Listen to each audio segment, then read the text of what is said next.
Hi everyone, very good afternoon. Good afternoon, ma'am. Good afternoon, everybody. How are you all doing? Afternoon. All good?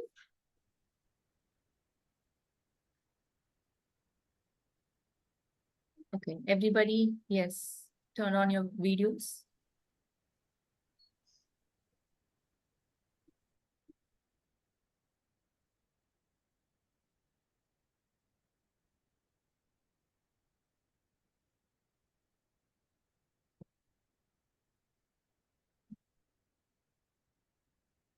Mehul, Ujjwal, Chavi, Zayed. Yes, everybody, come on camera, please.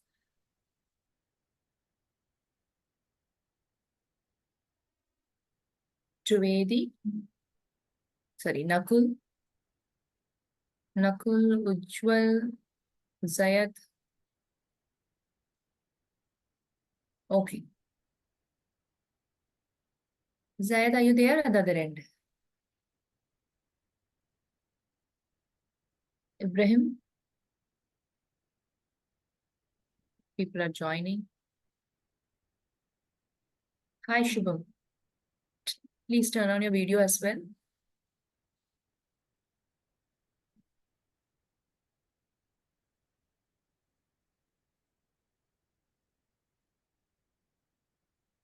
Okay, great.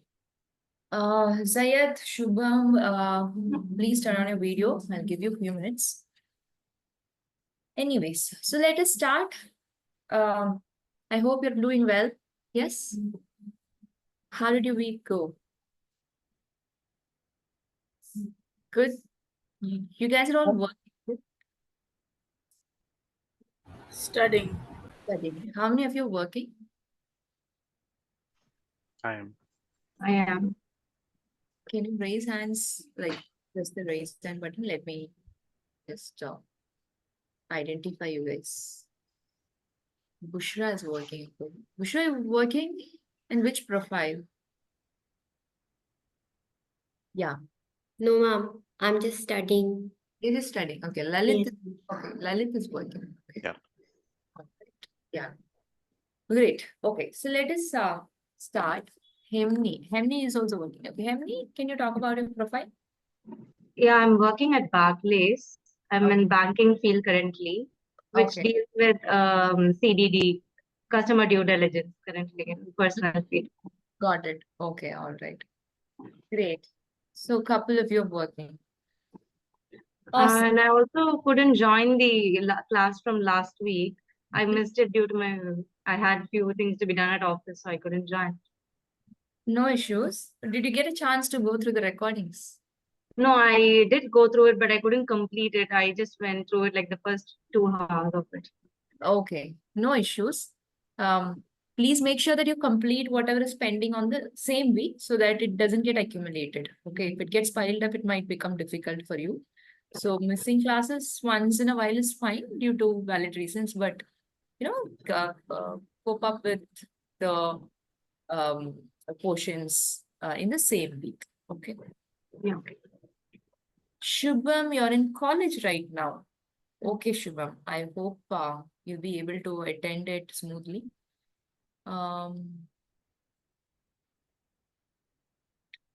You're also enrolled with FA batch. So college, MA, and FA, all three at the same time will be challenging. But I think if you could manage your time properly, you should be able to do it. Okay, I think FA and college should complement, and MA you are attending on weekends. Okay, so it should be fine. Anyways, so let us start.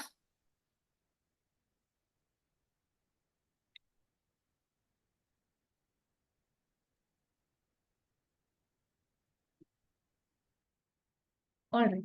So we started off with the first chapter in the last week, in the last weekend. Sunday is when we commenced our class.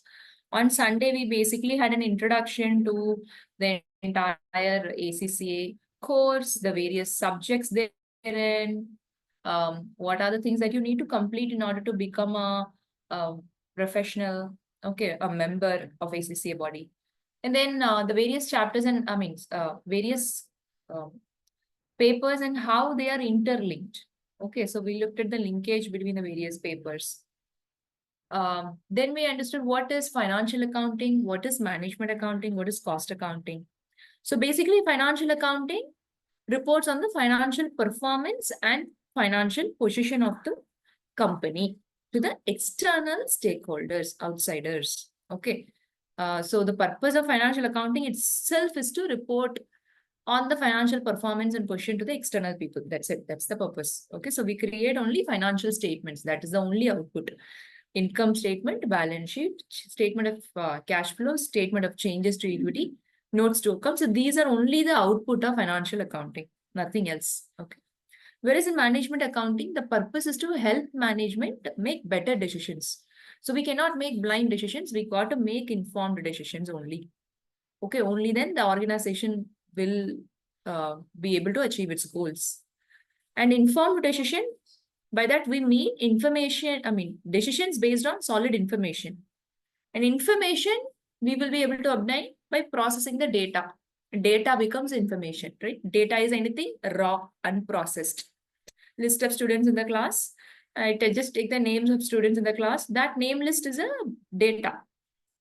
So I just sum it up and say totally 24 students. Or if I take my average attendance, on an average, every MA class, the attendance is 25. So these are all information. This will be useful for decision making. Okay, what to do if the attendance is less? Okay, so what kind of corrective action to take? So these are all decisions, right? So this kind of information is supplied by the management accountants for management decision making.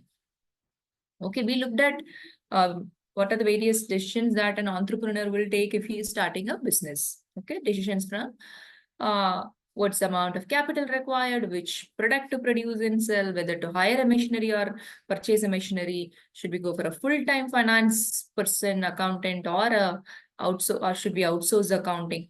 Many such decisions that need to be taken, and everything is based on information supplied by the management accountant. So in management accounting, we look at various reports like cost sheets, cost cards, which contains the cost details of one unit of a product. And then we have budgets. Budgets help in planning for the upcoming period. And it also helps as a control tool because budget is like a target. Okay, we can compare the actual results with the budgeted targets to see where we are going. Are we on track? Okay, so it helps as a control tool as well. So budgets, cost sheets, variance analysis, wherein we compare the actual with the budget. So that report is known as variance analysis that highlights any differences between actual and budgets. Performance appraisal reports. Okay.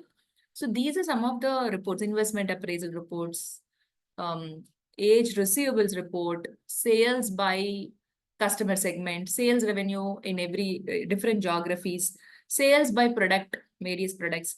So these are all various reports. Any report that is required for decision making are all management accounting reports. Cost accounting is a part of management accounting, wherein we try to estimate the cost per unit. Because only we know the cost per unit, we can basically budget. Without a cost per unit, we cannot determine what would be the cost for 1,000 units. We need to know what's the cost per unit, correct? So cost per unit, costing, understanding cost behaviors, recording cost, accounting for cost, everything is cost accounting. It becomes part of management accounting. Okay. Because only by controlling cost or by maximizing revenue, we can maximize profit. Okay, so cost becomes one of the important components of profit maximization. All decisions are oriented towards profit maximization. Hence, costing becomes part of management accounting. Then we start off with the first chapter. We understood the purpose of management accounting. What are the 5 purposes of management accounting? Can anyone tell me quickly? 5 purposes of management accounting. Ma'am, decision making, control, coordination, planning. Very good. So it starts with planning, control, decision making, costing, performance evaluation. These are the 5 functions. Planning, control, decision making is a cycle. Okay. We understood planning, control, and decision making with the help of this these steps. So what is planning? Planning involves setting the objective. Once you've set the goal, you have to analyze, assess your environment, what you're capable of and not, what are the external factors affecting your ability. Analyze the environment and come up with the possible ways to achieve your objective. Those are strategies. Okay, what are the various methods or approaches in which you can achieve the objective? Evaluate the strategies. Identify the most suitable one for you. Choose appropriate strategy. Then implement it. All these are planning. Okay, these happens in planning. And then control is when once you've implemented the strategy through budget, you record the actual performance, compare the actual against the plan, and take corrective action. So that is control. That's where you're exercising control over your actual performance. Now, when decision making happens both in planning and control, you're choosing the appropriate strategy. That is a decision. Decision is a choice that you're making. When you're choosing the strategy, that's a decision. When you're choosing what kind of control action to implement, that is a decision. So planning, control, and decision making are related like this. Decision making is part of planning and part of control as well. Apart from that, costing is a major purpose, and performance evaluation of employees is also a purpose. Okay. And not only employees, every area of business performance should be evaluated to improve the organizational overall efficiency and effectiveness. Okay. So management accounting's ultimate objective is not just maximizing profit, but improving the efficiency and effectiveness of business and drive long-term success. Okay, so that is the goal of management accounting. Then we looked at the difference between MA and FA. Yeah, FA is a statute. Financial accounting is required by statute. By statute, annual reports and financial statements need to be prepared, but management accounting reports are not statutorily mandated. Users of financial accounting are external, users of management accounting are internal. Purpose to report on financial performance and position to external people. Here the purpose is to help management decision making. There is no format for financial account. There is no format for management accounting, but there is a proper format for financial accounting prescribed in the Companies Act. Financial accounting uses only financial or monetary information. Management accounting uses both monetary information and non-monetary information like number of meals served in the canteen, for customer satisfaction level, employee satisfaction level. These are non-monetary, non-financial. These are also required in order to make decisions. The financial accounting just reports in the past. So historical, it is completely historic. Your management accounting reports on the, it analyzes the past in order to forecast for the future or plan for the future. So it is both historic as well as futuristic in orientation. That is about the difference. Then we looked at the 3 levels of planning. This corporate planning that happens at the top level, board of directors are doing the strategic planning. It affects the entire organization, not just one area. It is long-term in nature. Okay, so they need very highly summarized information to make their strategic plans, like, increasing the market share by 30% in the next 2 years. It's a strategic plan. Every department should work towards it. Every strategic business unit, every division should work towards it. Okay. So a plan to launch a new product is a strategic plan. Okay. It affects every area of business and it is long-term in nature, made up by board of directors. They need highly summarized information for that. Okay. Which consists of both internal and external information. Okay.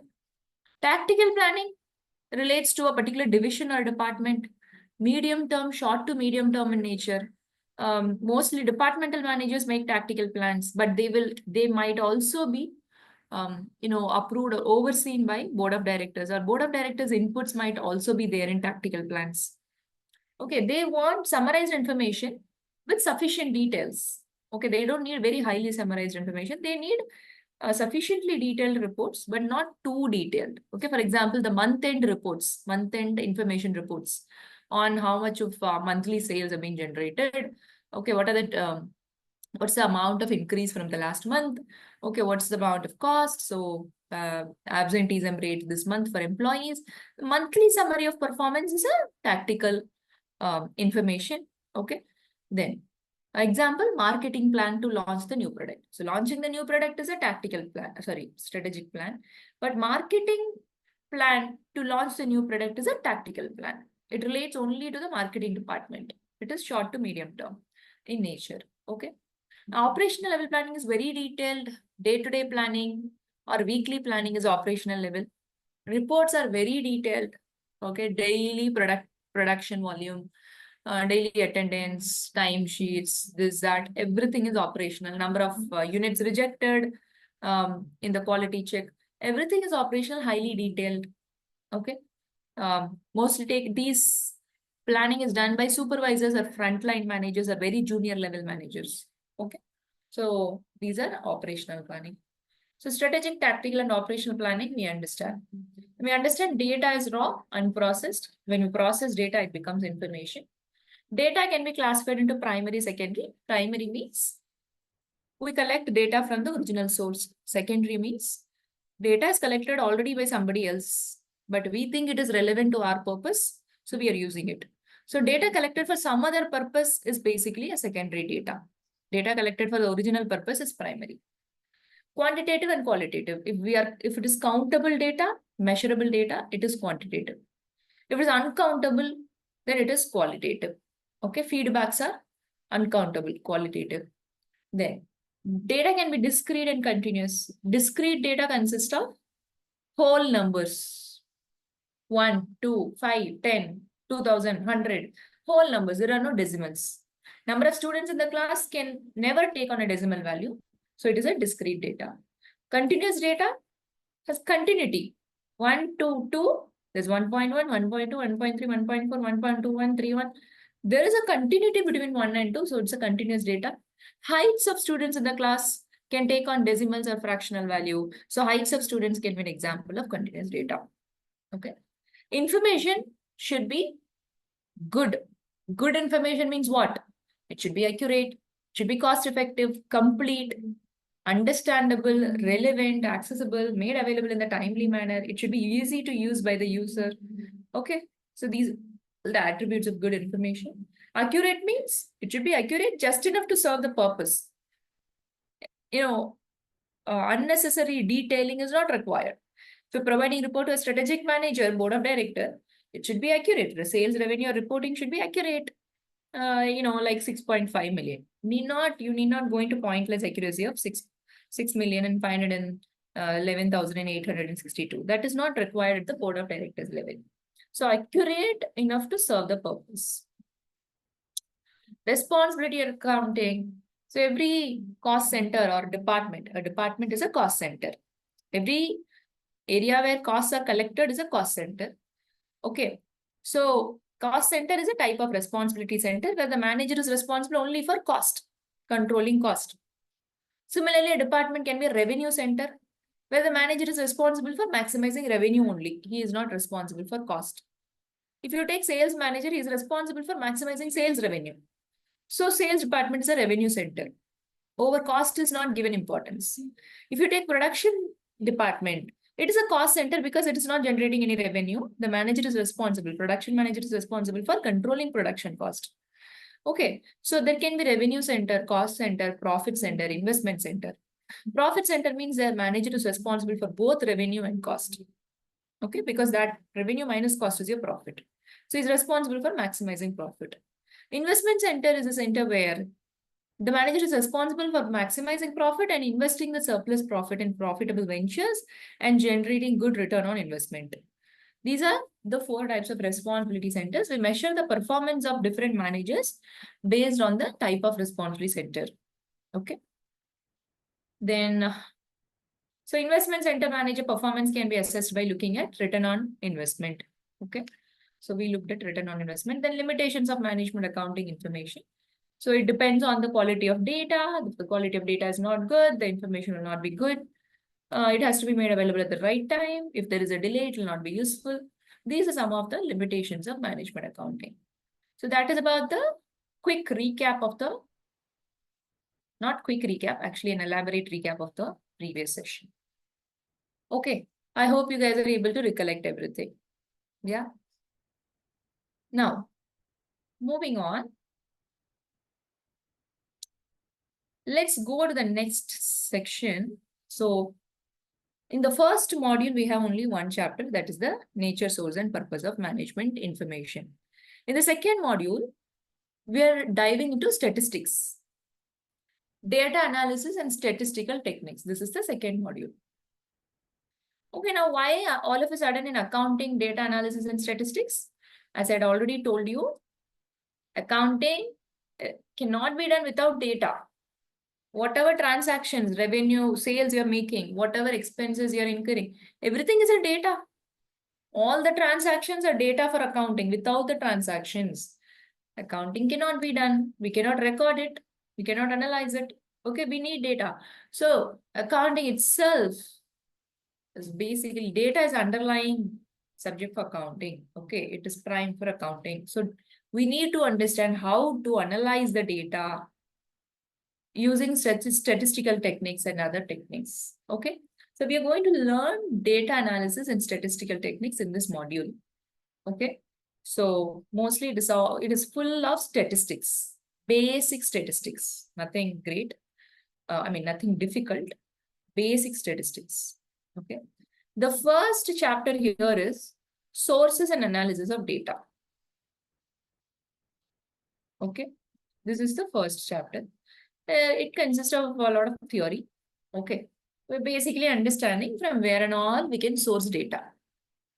Where and all we can source data.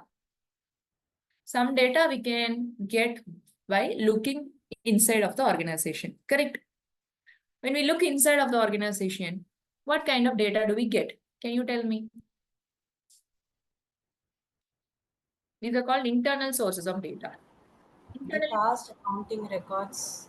Cost accounting records are very good. The expenses.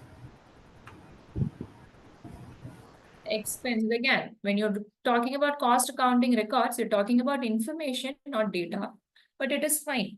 See, data is anything unprocessed. When you talk about cost accounting records, what do you exactly mean? Budgets or cost sheet? Cost accounting records could be many, no? So all those reports are basically processed. So reports meaning reports contain processed data or information. Okay, now internal sources of raw data. Raw data could be what? Number of units produced per day last month. It is data. You get the list of daily production data. Correct. It doesn't give any meaning. Employee name, age, employee database, employee name, age, personal details, contact details, blood group, designation, CTC, payroll data basically. Okay, so you get payroll data, Salary. employee, personal details. Yes, what is that? Ma'am, employee salary. Employee salaries.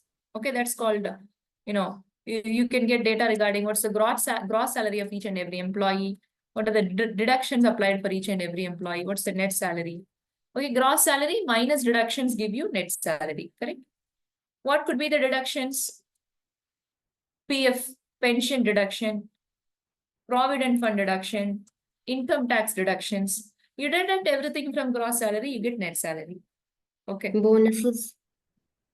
Yeah, bonuses.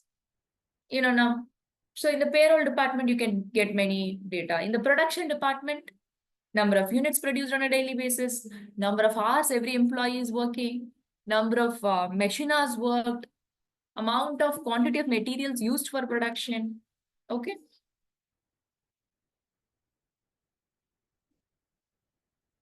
Okay. So number of what do you say? The number of labor hours worked. Okay, so many things could be taken from the internal sources. Okay. Next, if you look at sales department, over there you have data regarding the sales invoices, how many sales transactions have been achieved and all that. Okay, so every department, marketing department tells its own data. What's the amount of expenditure incurred on every marketing campaign? Okay, and you can also see how many new customers have come up because of launching this campaign. To what extent this campaign has increased the revenue. All these are analysis of the marketing data. Okay, so these are all the internal data, internal sources. Then external data. So external data includes data, any data that you get from the outside environment. It could be regarding the political environment, political laws, legislation, stuff. It could be relating to the economic aspects. Okay, inflation rates, exchange rates, GDP growth, money supply in the economy, the economic cycle, whether it's recession, depression, okay, things like that. What's the industry growth rate? What's the market, forecast for the upcoming year? What is the trend, emerging trend? Everything, basically, environmental related laws and legislations, taste and preferences of customers, demographic aspects. Is the birth rate increasing, decreasing? What's the composition of the population? How is it changing? For example, in the West, Germany, they are adopting this very progressive mindset of not getting into a commitment. Live in together. Live in together means what? They are not getting into a commitment of a family. So there is decreasing birth rate. Birth rate is very decreasing. And the proportion of aged population is very high. In that case, what happens? Proportion of aged population, aged people in the population is very high. That means the products, the businesses that are providing or offering senior citizen requirements. They are providing for the requirements of the senior citizens, like, pharmaceutical companies, companies offering products like wheelchairs, walk sticks. Okay, these companies and businesses will flourish well in that market, correct? So external environment, the factors in the external environment does have a bearing on the industry and the organization. So all these data are basically external sources. You can find them on internet.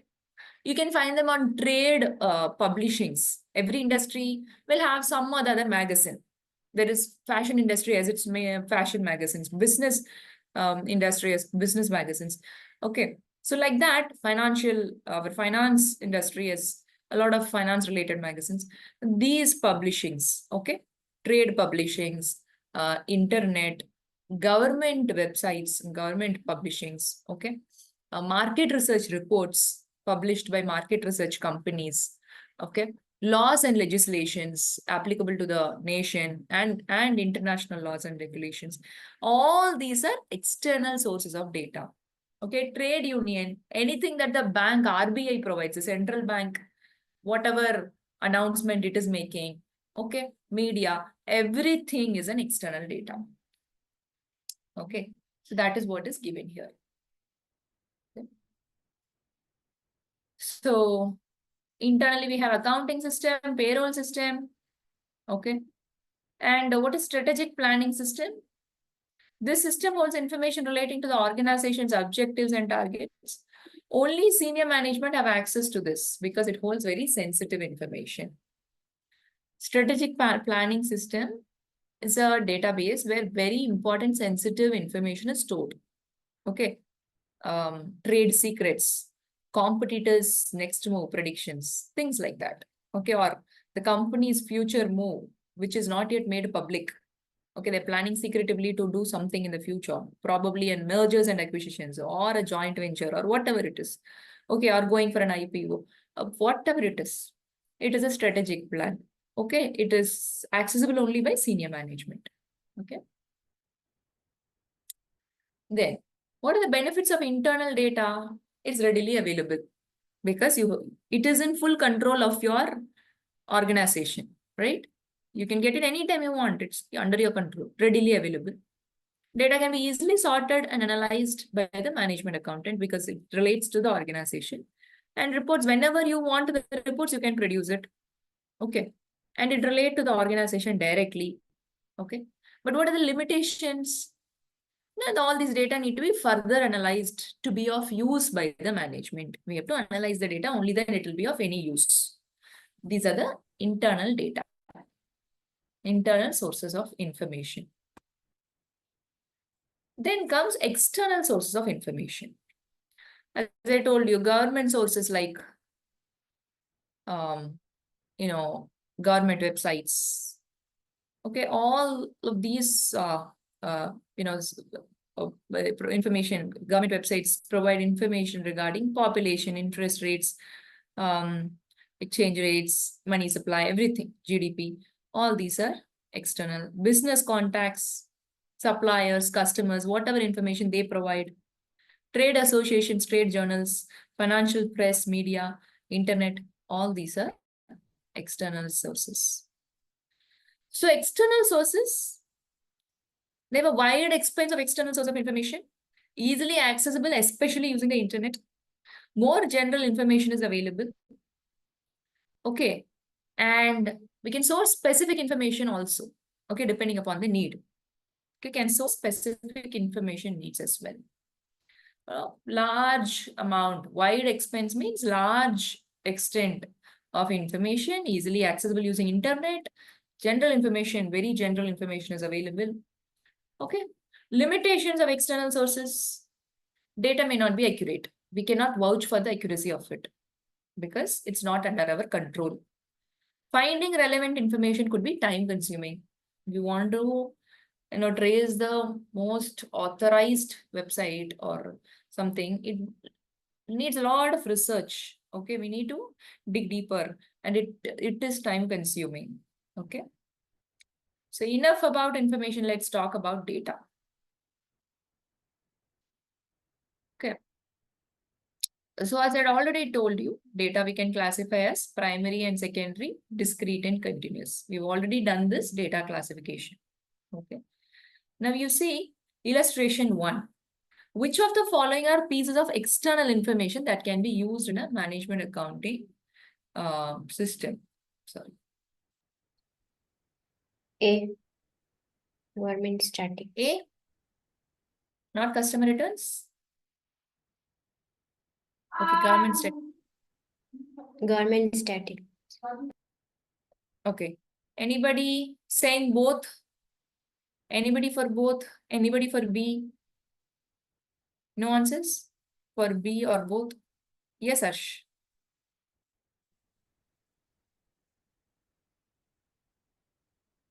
For both. Turn on my mic and speak. Both? Yes. Okay. All right. So answer is, Ibrahim says B. Okay. So answer is A. Okay. Answer is A. Why? Because government statistics, it is published by the government. Government is an external party to the organization. Government is not part of the organization. It's an outsider. Government is an outsider. So government statistics is an external source. Customer returns, customer is returning. All the returns come into the organization. Number of customer returns we can trace by looking inside the company's records. Okay. So customer returns is internal. Only A is the correct answer. Okay.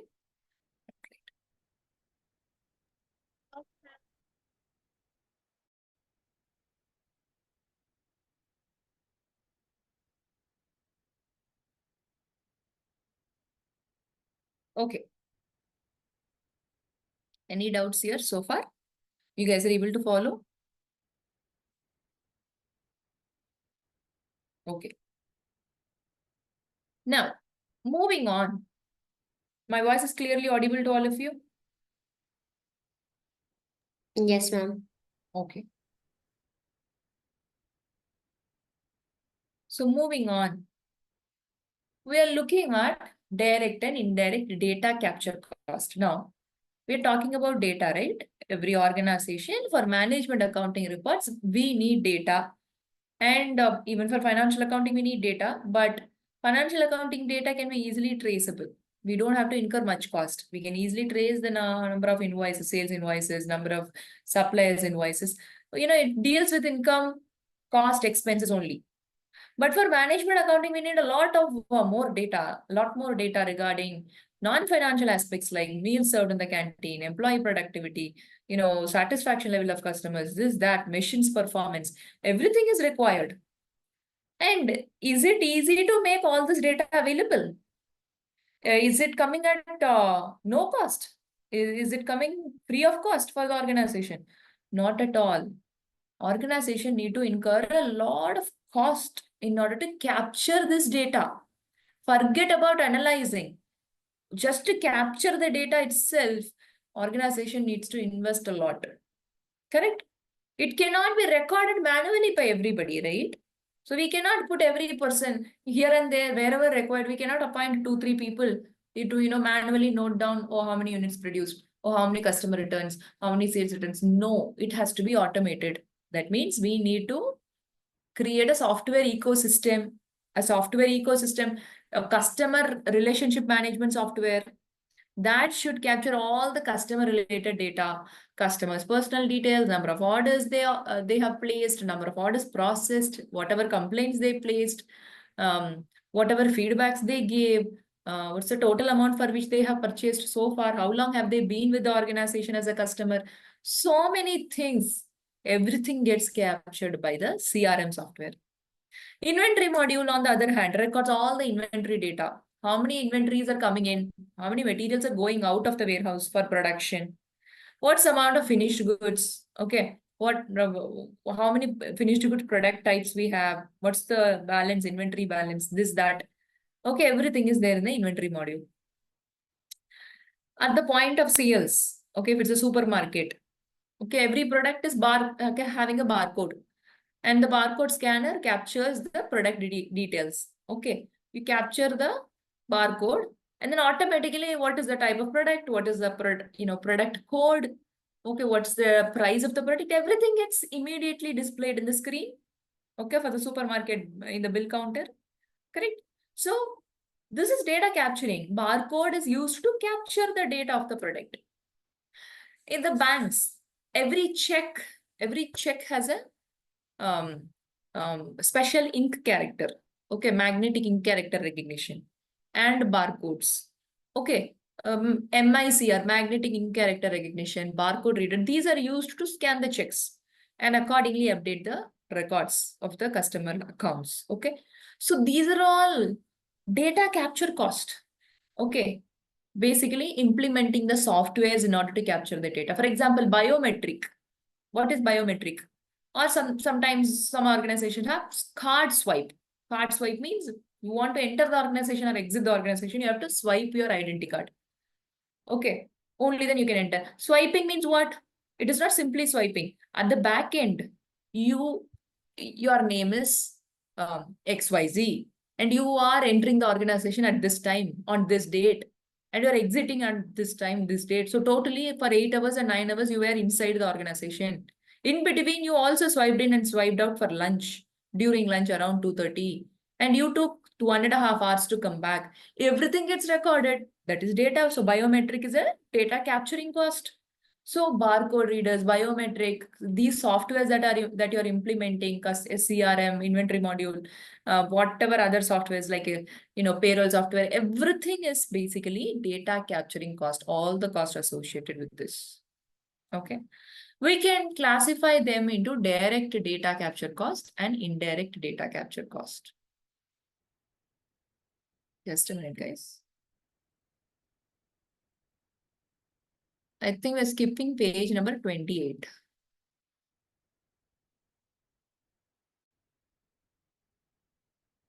No, I did not skip anything. Oh, yeah. Right. I'll cover this. Thanks for reminding. Okay. So meanwhile, we'll put data capture cost aside. Now coming to classification of data, we looked at primary and secondary, discrete and continuous. Okay. Now we can also classify data into 3 types based on a different parameter. Okay. So we can classify data as machine or sensor data, transactional data, and human data. Now, what is machine or sensor data? Any data that is captured by the machine or sensor. Okay. For example, you have a car, and in the car, some basic sensor data is recorded.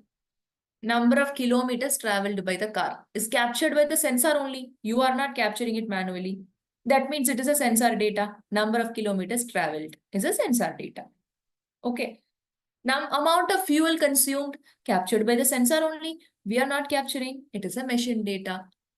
Similarly, in a production department, you can have a machinery and you can attach a sensor to the machinery. And that sensor will record the number of machine hours worked.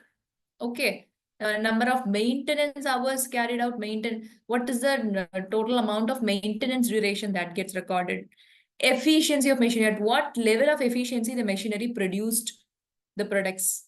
Okay, what's the idle time on the machinery, to how long the machine was idle, how much of fuel the machine consumed. Everything gets recorded by the sensor. That data is known as sensor data. You can attach a sensor to a vehicle also, or to a machinery also. Okay, so in industrial settings, sensors monitor machinery performance, temperature of the machinery, production processes, everything to ensure efficiency and safety in the production department. So that is machine data. Okay, then comes transactional data. Okay, so what is transactional data? Any data relating to the transactions, financial transactions like sales transactions, purchase transactions, loans, purchase of assets, inventory purchase, everything, or inventory sales, everything is a transaction. Any transaction, buy and sell, offer and acceptance is a transaction. Wherever you have an offer and acceptance for which you have a financial consideration. What is consideration? That payment. Payment is known as consideration. Okay, any transaction where there is an offer, somebody is offering something, somebody else is accepting that offer, and there is a payment going between them. So this is a transaction. All the transactions are transactional data. Okay, sales, purchase, everything. Human data. What is human data? Any data relating to human beings. Any data generated by human beings, which directly involves humans. Social media post. Machine is not posting. We are only posting. Correct? It is a human data. Whatever feedback we give to the company, handwritten letters, handwritten reviews, feedbacks, phone calls, whatever we told to the customer service executive over phone, everything is human data. Okay. So our emails, our surveys, questionnaire that we filled, everything is human data. It involves directly human beings. Okay. It also reflects human attributes, human preferences, sentiments, behaviors of customers. Okay. So all that is human data. Okay. So user-generated content, academic and research data, location-based data, all these are human data. Okay. We are clear with these three? Yes, any doubts here? No doubts? All right. Okay, now we will finish data capture cost. We'll come back and we'll go back and continue now data capture cost, and then we'll take a break. So we were talking about data capture cost, right? Data capture cost relating to implementing the softwares, maintaining and running the softwares. Okay, all that is data capture cost, barcode readers, MICR, magnetic in-character recognition. In ACCA, they have now computerized all the exams. But previously, when I was studying, we had paper-based exams. Okay, we used to write on papers only. We used to be given a sheet called OMR sheet. Okay. So OMR was optical magnetic in character recognition or optical character recognition. I'm not sure about it. Okay. So OMR sheet is used for answering MCQs. So you have the question paper in hand. You don't write answers for MCQs in the answer sheet. Rather, you have another sheet called OMR sheet. It contains question numbers and it contains 4 rounds, 4 circles. First circle is for A option, second circle for B option, third circle for C option, fourth circle for D option. You shared the right circle. Okay. Now, list of 30 MCQs or 15 MCQs, I've shared it in a certain pattern. Okay. So a right pattern is there in the computer. If my shading is aligning with that pattern, I will get full answers. Wherever my shading is not aligned, my answers will be reduced automatically by the computer. Okay. Now, that is what? That is a data capture cost. They are capturing the MCQ data. And then they are, using that data for assessment purpose. Okay. So, whatever softwares they are using, the OMR sheets they are producing, everything is a direct data capture cost. Okay. For ACCA. Right? So, here what are the examples given? Data capture and processing cost and storage cost for direct data. When you talk about direct cost of information, it includes capturing cost, data capturing cost you're incurring to process the data, and storing the data and storing the information. Everything is direct cost. Okay. What is storage cost? Your subscription to OneDrive, subscription to Dropbox, Google Drive. These days we have cloud storage, right? iCloud. Everything is a data storage cost, correct? Okay. Or you can also implement your own servers, but that is very expensive. We want to set up our own server. That is very expensive. That's why we go for renting server space on iCloud or Google Drive or something. So there's a cloud server. We pay some money and rent some space so that we can store our data virtually. Correct? So that's called cloud, right? Now, direct capture and processing cost involves costs that are associated with capturing, processing, analyzing, and utilizing data, maintaining systems that collect and process customer data from e-commerce purchase, or running reporting platforms that organize and present data in useful formats. What do they mean? Whatever capturing cost you're incurring to capture the data, and then you have to collect and record and store them, no, in your database. Okay. So you have a website. Website is also capturing data, right? Website, Amazon captures a lot of data. Amazon's website. Who is logging in? From which ID this person logged in? What are the products this person visited? What are the products that this person added to the wish list? Everything gets captured, no? By the website. Don't you think that is a data capture cost? They've designed the website in such a way. And that data gets stored at the back end somewhere. Okay. So it is a data capture cost. Okay. And all the data gets analyzed by the data analyst. Data analytics team is analyzing the data, and now they are not analyzing using their mind and hands just physically. They have software tools to analyze data. Those software tools are costing for the company. They have to pay for those softwares like Tableau, Power BI, many other data analytics softwares comes at a cost. So that is data analysis cost. Once that is analyzed, you have to give a structure to the data, use formulas to analyze it, then provide information. This information now cannot be just texted on WhatsApp to the people, no? To the board of directors. We have to create a report. A report means it has to have a proper format, proper visualization of data, wherever required chart should be used, wherever required table should be used. If needed, probably you can create an Excel dashboard. What is an Excel dashboard? You have one Excel page where you have one bar chart that shows revenue earned by every product. Another bar chart shows revenue earned in every geography. Another table shows the list of 5 customers along with the revenue in the last quarter. Okay. Another table, probably another table shows the number of customers who have outstanding debts for more than 90 days. They have not paid their debts for more than 90 days. These are all the dashboards. You have a proper dashboard which gives summary of overall performance of the department or the organization. To create the dashboard, you need people, team, you need data and analysis of data. Everything is cost. Okay, so that is capture and processing cost. Storage cost, I already told about cloud storage.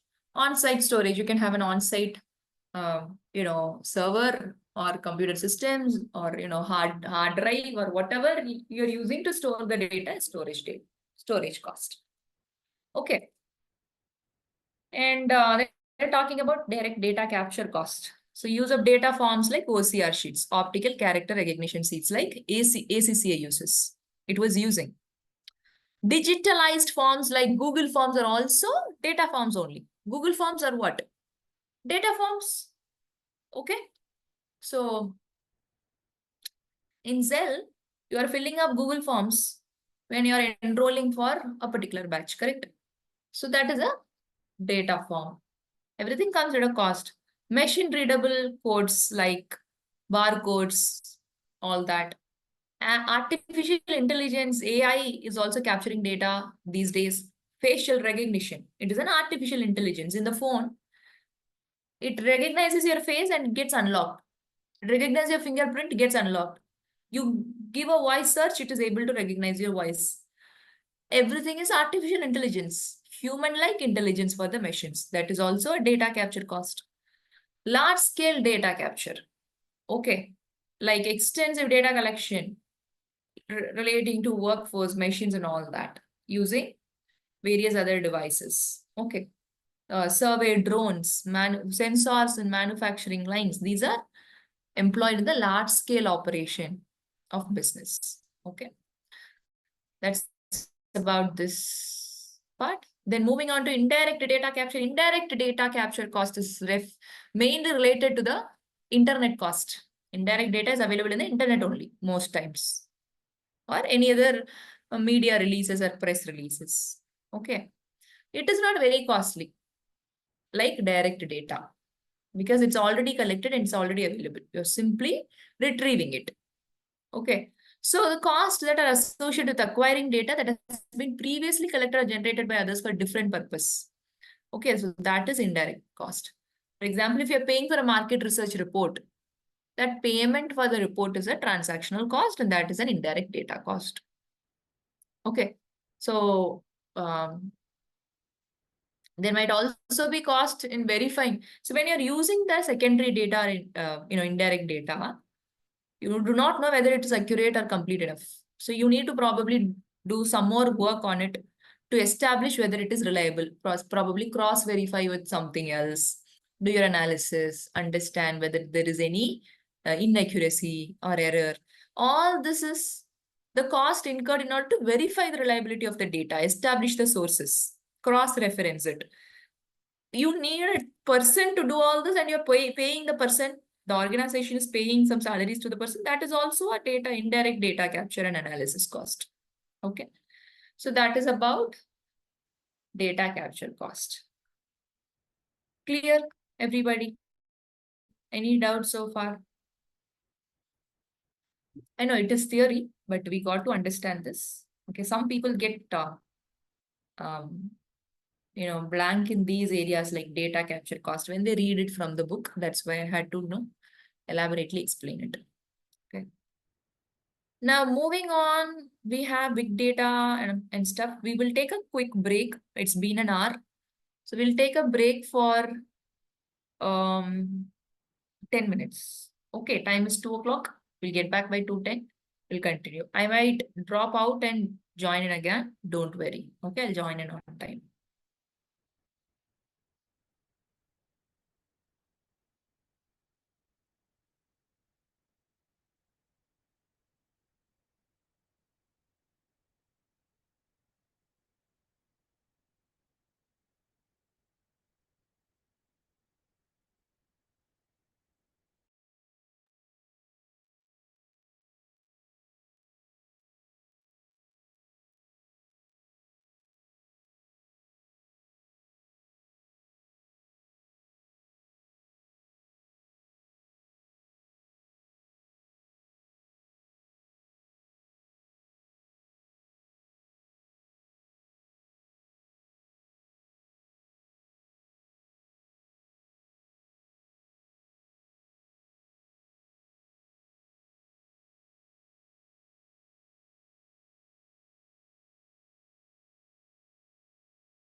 Okay.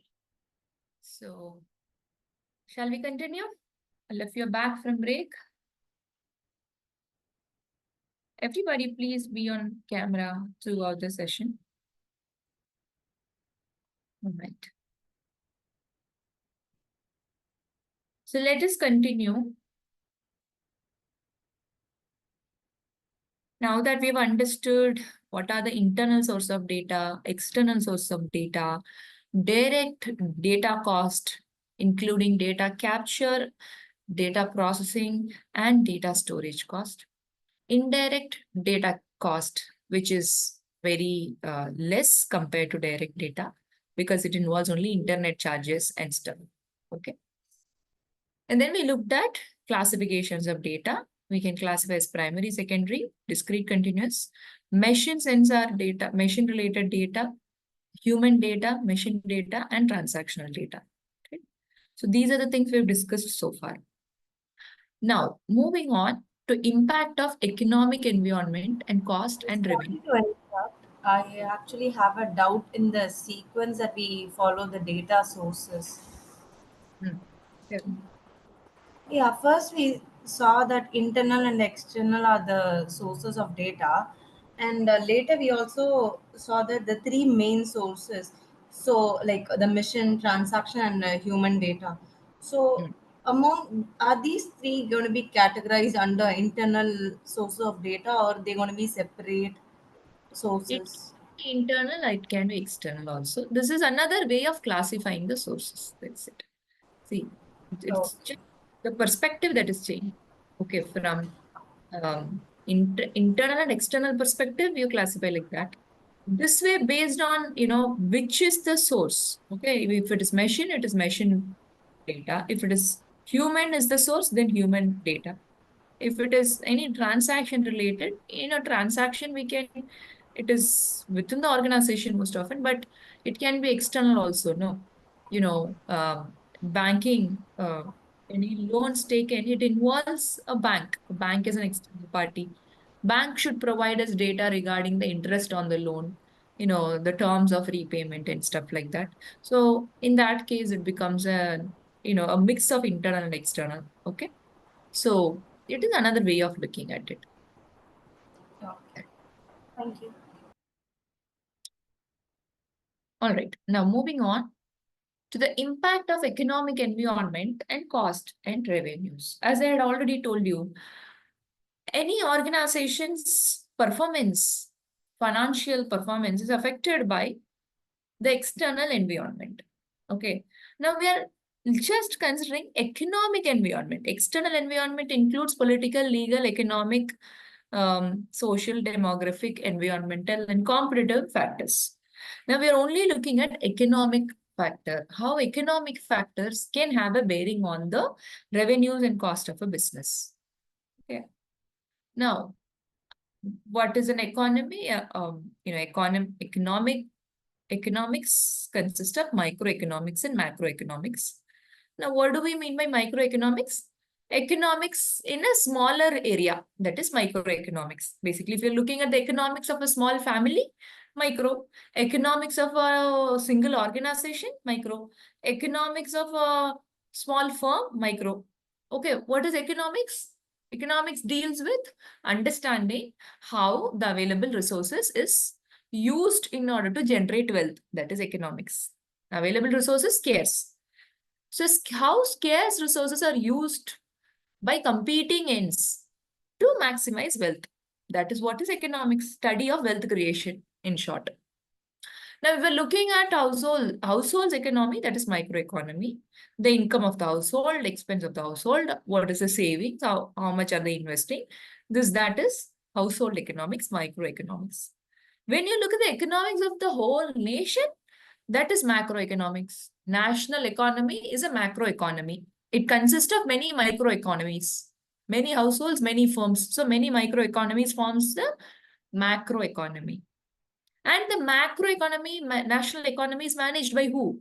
It is managed by the government. Okay. And how is the government managing the economy? What is the objective for basically what is the purpose of the macroeconomy? The purpose is to maintain an equilibrium state.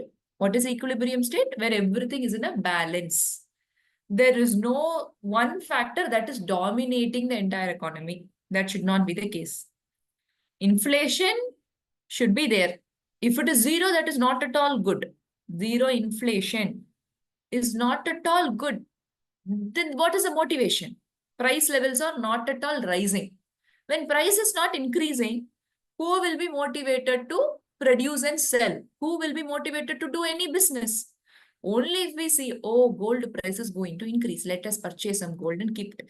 Because of inflation on gold, we are having that mindset of investing in gold. There is an economy in gold that is happening.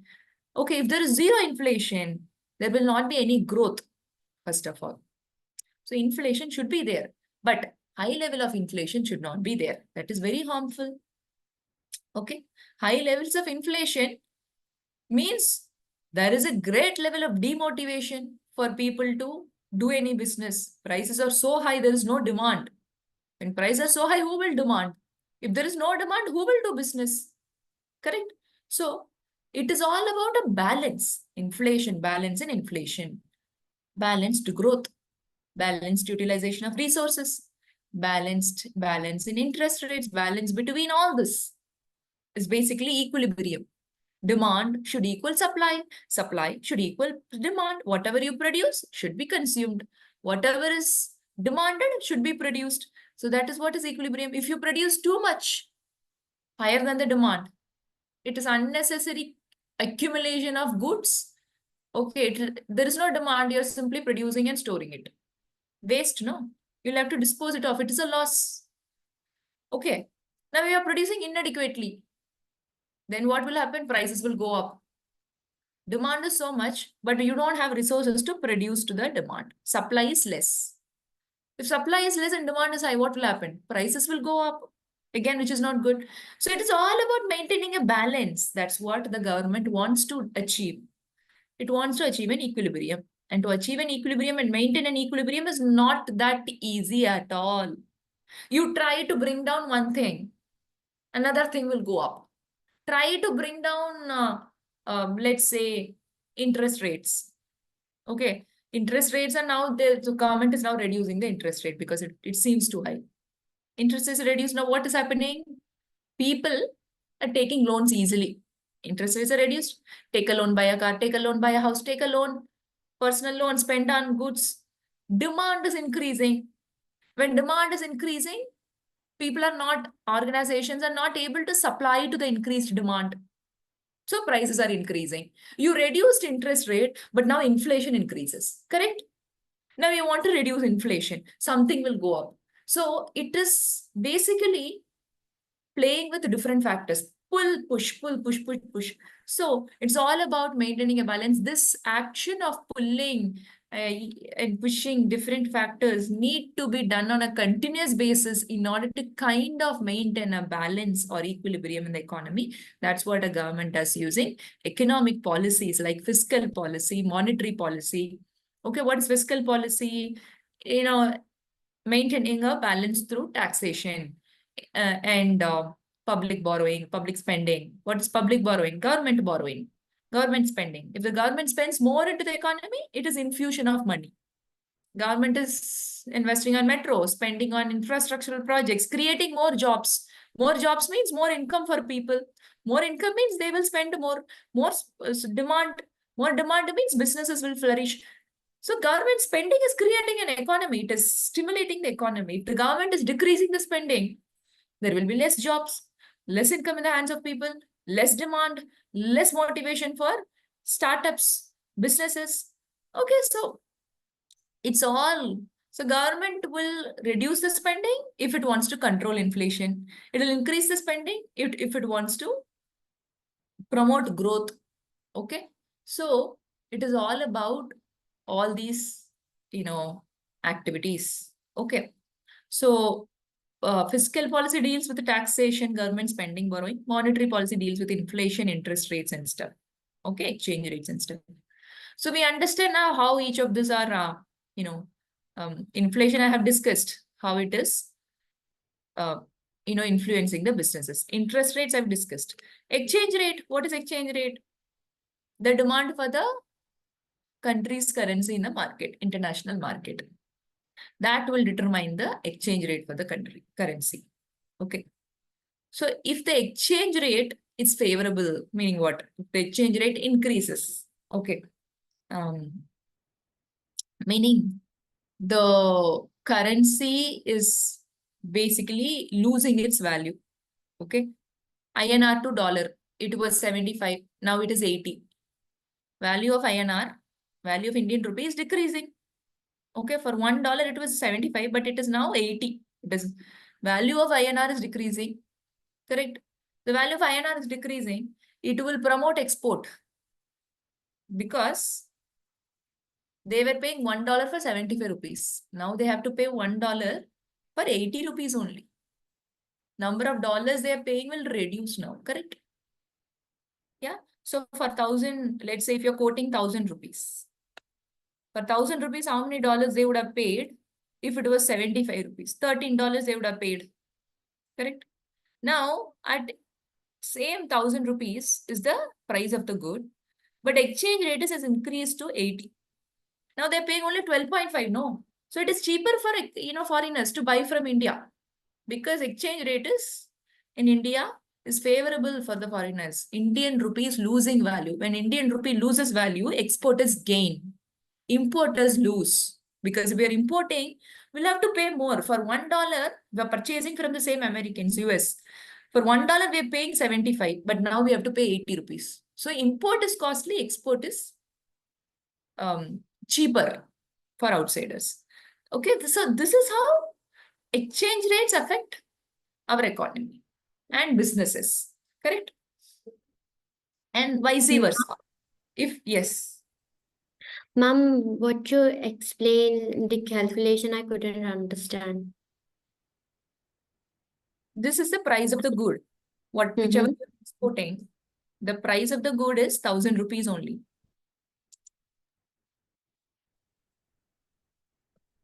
Okay, Indian rupee. Yes, ma'am. Now, when the exchange rate was $1 to Is equal to 75. for 1,000 rupees in dollars, they would have paid only $13.33 or $13. Yes, ma'am. Now, if it is 80 INR, they would pay only 12.5. So it is cheaper for them, no? So they will buy more.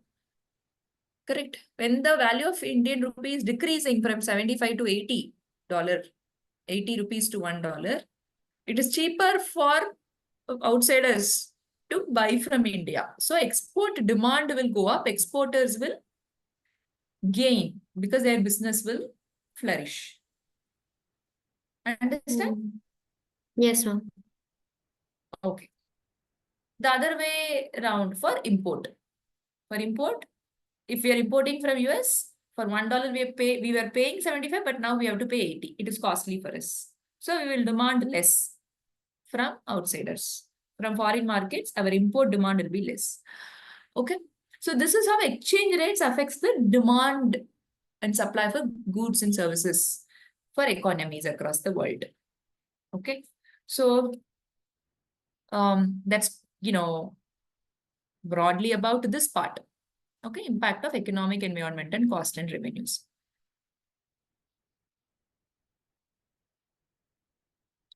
Hi, Mohammed.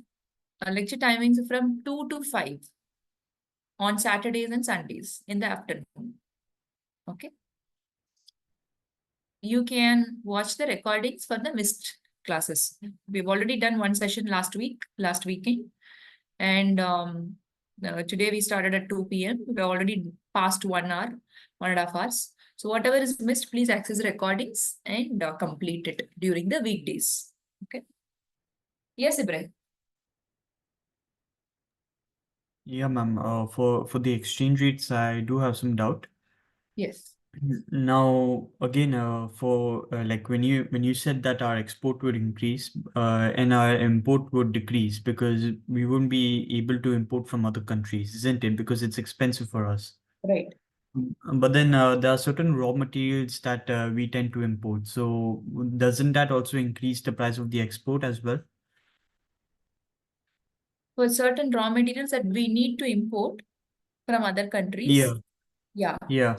Is there a question regarding that? And but then like if our currency depreciates, then it becomes expensive for us to import raw materials from other countries. So doesn't that also affect our export as well? Because that will make our export also expensive, isn't it? Aha. If the prices are increasing, see, that is what is inflation, because that's called import cost push inflation.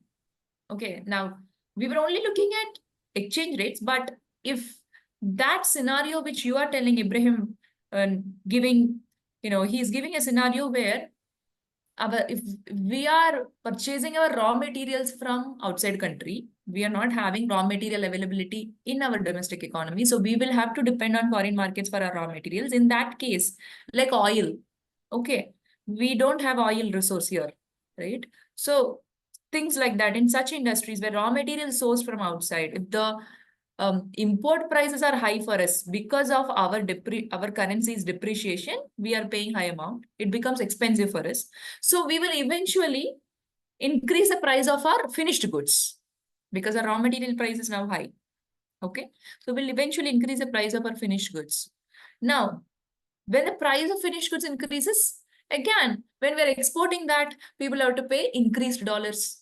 Okay. So he's asking, won't that affect export demand? It will affect export demand, but it is affecting the export demand because of inflation. And that kind of inflation is known as import cost push inflation. Because of import cost, our inflation is increasing. Okay. So that's why these factors are interrelated. Exchange rates can in turn affect inflation.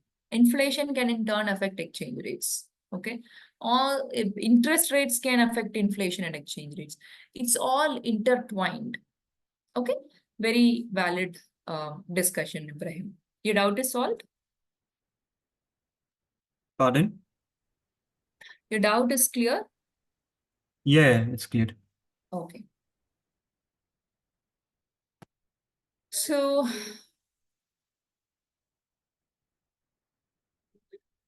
moving to state of the economy. What is state of the economy? State of the economy can be a boom, or the economy can be in a recession, or it can be in a depression, in a depressed state, or it can be in a recovering path. So state of the economy is influenced by the trade cycle or business cycle. Okay, we call it trade cycle or business cycle. So economy, it is a vicious cycle. That means it is natural for an economy to go through these cycles. Nobody can stop the economy from going through these cycles. If there is a recession, ultimately it will result in depression if we do not control it. And if there is a depression, it will not last long. Soon government will take some action. Soon something will be stimulated so that the economy recovers. And then when the recovery persists, it becomes a boom. And boom will also not last long. It will become a booming economy will ultimately start receding. Okay. So it is a vicious cycle. Keeps on happening again and again. Okay. How? Why boom cannot last long? What is boom? Means business confidence is very high. Okay. All people, everybody is wanting to start a business, become entrepreneurs. Okay. So government is, GDP is very good, national growth is very good, demand is very good, money supply is very good in the economy. Everything is great. Unemployment rates are very low, employment is very high. Okay, availability of resources is there, very good state. But here also, demand slowly increasing, economy is growing, booming, and we are also increasing supply to match the demand.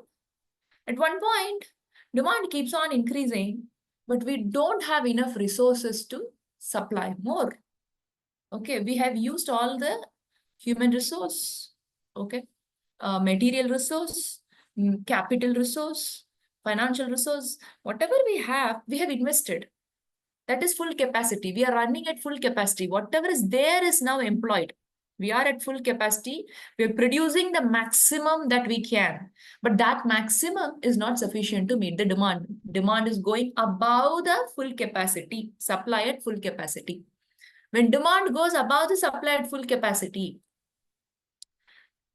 that's called inflationary gap. The difference between demand and supply at full capacity is known as inflationary gap. Okay, it is not equaling. Okay, demand is greater than the supply at full capacity. Okay, that means prices will start rising. And that's when inflation happens. Correct? It's called inflation. Yeah, the demand is going above the full capacity, prices rise, inflation. When prices rise, demand will start to reduce. When demand will slowly start to fall, people are now saving more because prices are rising, roaring up.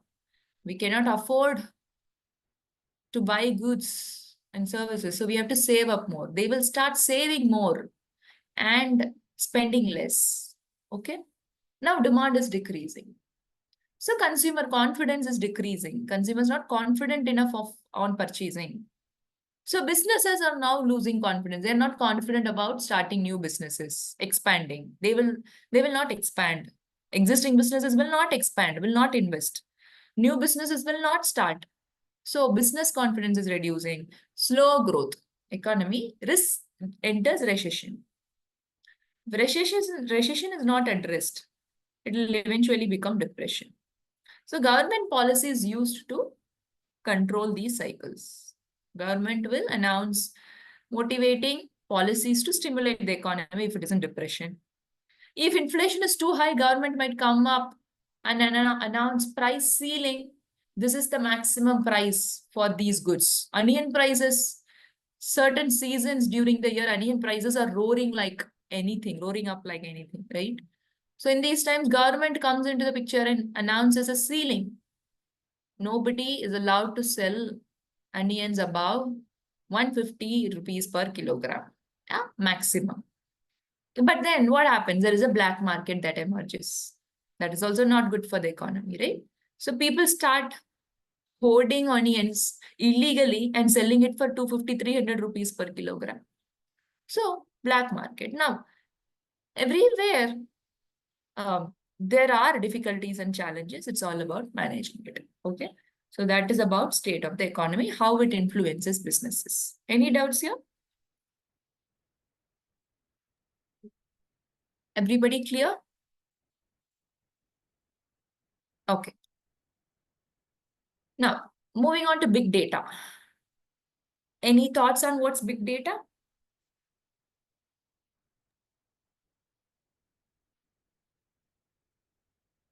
What is big data? Anybody? No idea? Okay. Big data is any data that is generated on the internet. Okay. Like I told you, we are as, users, digital users of digital devices, we are constantly feeding in data every day, right? Correct? You open a website, you click on a website, it is asking you to log in. And when you're logging in using Google, let's say. Everything that is stored on Google or your personal information, everything gets transferred, right, to that website. And you have Instagram, Facebook, and everything.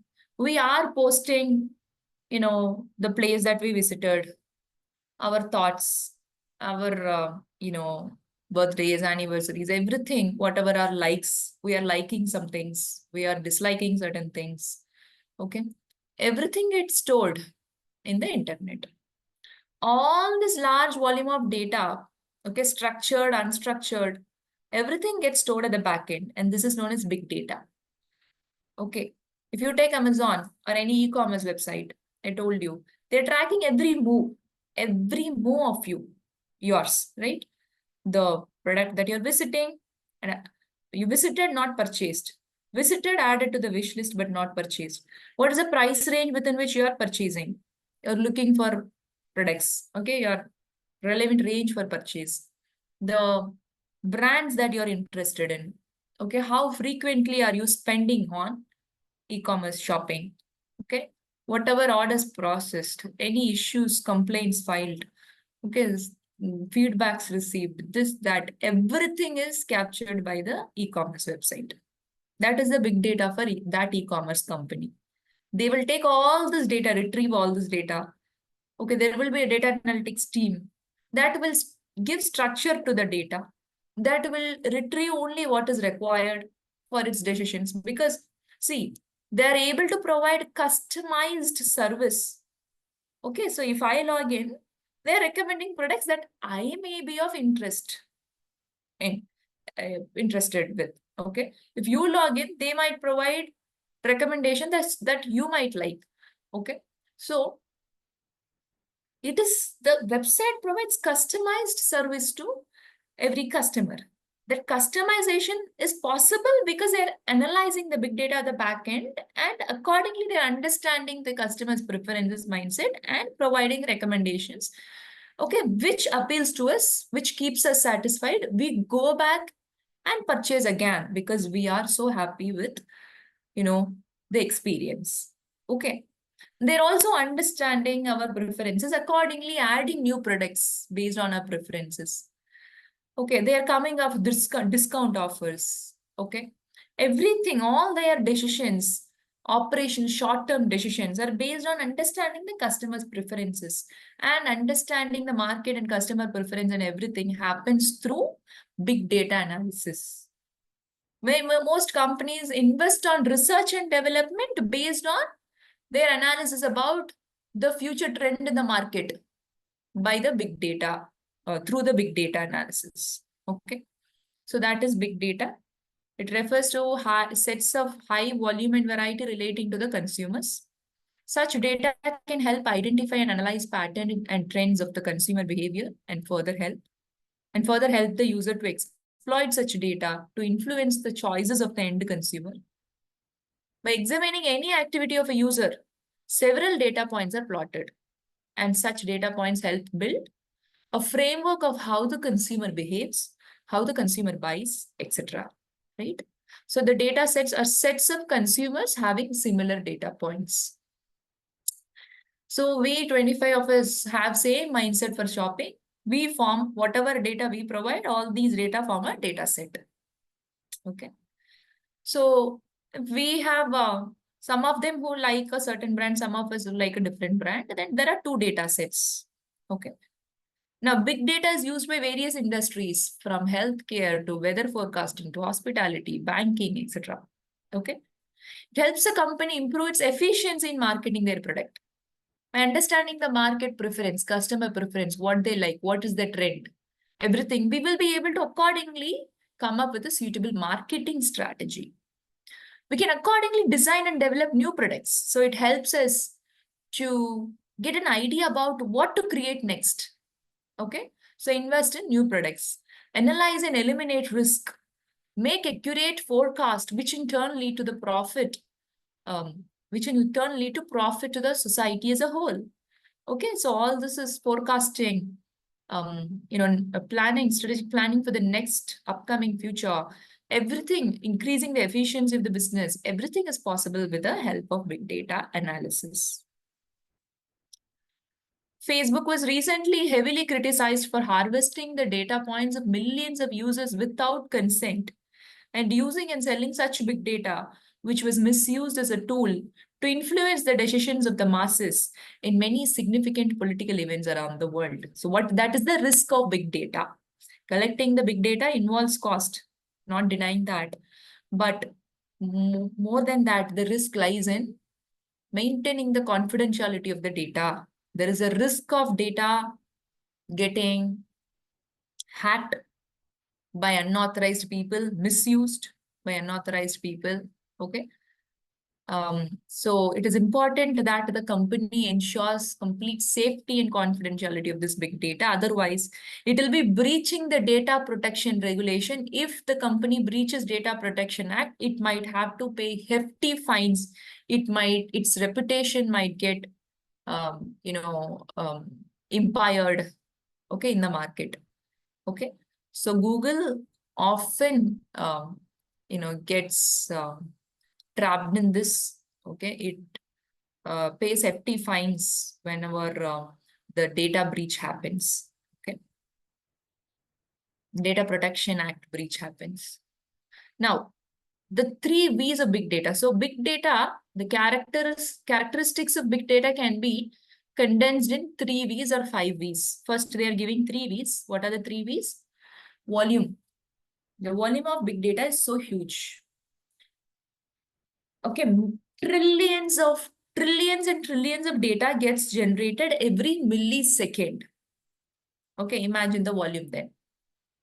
Imagine the speed at which it gets generated. Okay, speed is the velocity. So volume and velocity we understand. Okay. Variety means it contains anything and everything. Amount for which we purchased is also there. Our feedback is also there. The data purchase is there. Personal details are there. Content, anything and everything. It is not just one particular thing. It is not categorized. It contains variety of data, structured and unstructured. Veracity. What is veracity? The reliability and trustworthiness of the data is questionable. We do not know to what extent the data is reliable or trustworthy or true and accurate, because it is in the internet. Anybody can feed in wrong information, no? Correct? You put a fake broadcast or message on the social media platform. Who will know it is fake? Correct? We do not know the trustworthiness and reliability of the data. That is known as veracity. It is challenging to establish the veracity of the data. Value means the value it adds to the business. Most often, big data analysis helps companies to maintain or build a competitive advantage or edge in the market. What is competitive edge? An edge over the competitors. Okay, you want to stand out in the market. Okay, beat your competition, offer something unique, attract the customers. You need big data analysis to be done. Only then you can understand the customers, accordingly serve them, accordingly keep them satisfied, do everything that is to keep them happy. So that's possible only if you understand them, and understanding them is through big data only. So it adds a lot of value to the business. We can also generate big data internally generated data regarding machine performance, productivity, efficiency, quality of product, rejects, employee satisfaction. All these are internally generated data. All these can also be used to add value internally to the organization, to increase the efficiency and effectiveness, to eliminate wastage, to eliminate uncertainties. Okay, all this is possible with the internal data as well. Okay, so that's about the 5 V's of big data. What are the benefits here? Big data examine vast quantities of data relatively quickly. It improves organizational decision making because it provides valuable information, greater focus on individual customers, and it helps reduce cost as well. So internally generated data helps reduce the cost. Okay. Risk associated with big data. Data, if not held securely, can lead to a security concern, such as breach of data can lead to the private information of various individuals being handed to unsafe users. Okay. I told you confidentiality, security is the challenge here. Incorrect data can lead to incorrect conclusion. If the data is wrong, incorrect, it will lead to incorrect conclusion. Incorrect conclusion leads to ineffective decisions. Ineffective decisions could lead to loss. Okay. Poor handling of big data can lead to issues for both parties, because breaches will lead to misuse, which will affect the subject. This in turn attract fines, penalties, reputational damage, all that. Data that may be of no use to the company is collected and stored together with other important data, thus making it more difficult to identify useful data. So big data is widely used to understand customer preferences by various websites offering hotel bookings. Okay, you go to Make My Trip offering customized service. Okay, you can filter. Okay, it will understand your mindset, accordingly recommend stuff. Okay, and you will be able to save time when you're planning for your travel. Use another website which doesn't offer any customization, any personalization. Will you prefer that? No. That generic website is losing out in the competition. It will become the business will become a failure soon because it is not using big data. Okay, that is what is given here. So far clear? Any doubts? Could you please explain, like in a one-liner for the 5 V's of the characteristics? I didn't quite catch it. Quite simple, but I'll take you through the lines now. So volume means what? The volume volume of data that is generated. Okay, trillions and trillions of big data gets generated every millisecond. That's the volume. They're saying Facebook claims to have 5,000 data points on each of its users, which is huge. Imagine the number of Facebook users. On each user, they are having 5,000 data points. They know 5,000 aspects of the user. Imagine the total volume of data that Facebook holds is so huge, unimaginable. Okay. So they use such data collected from our activity on the website to show us ads based on the data. They analyze the data to accordingly, show ads on during our search. Okay. So they provide us relevant ads.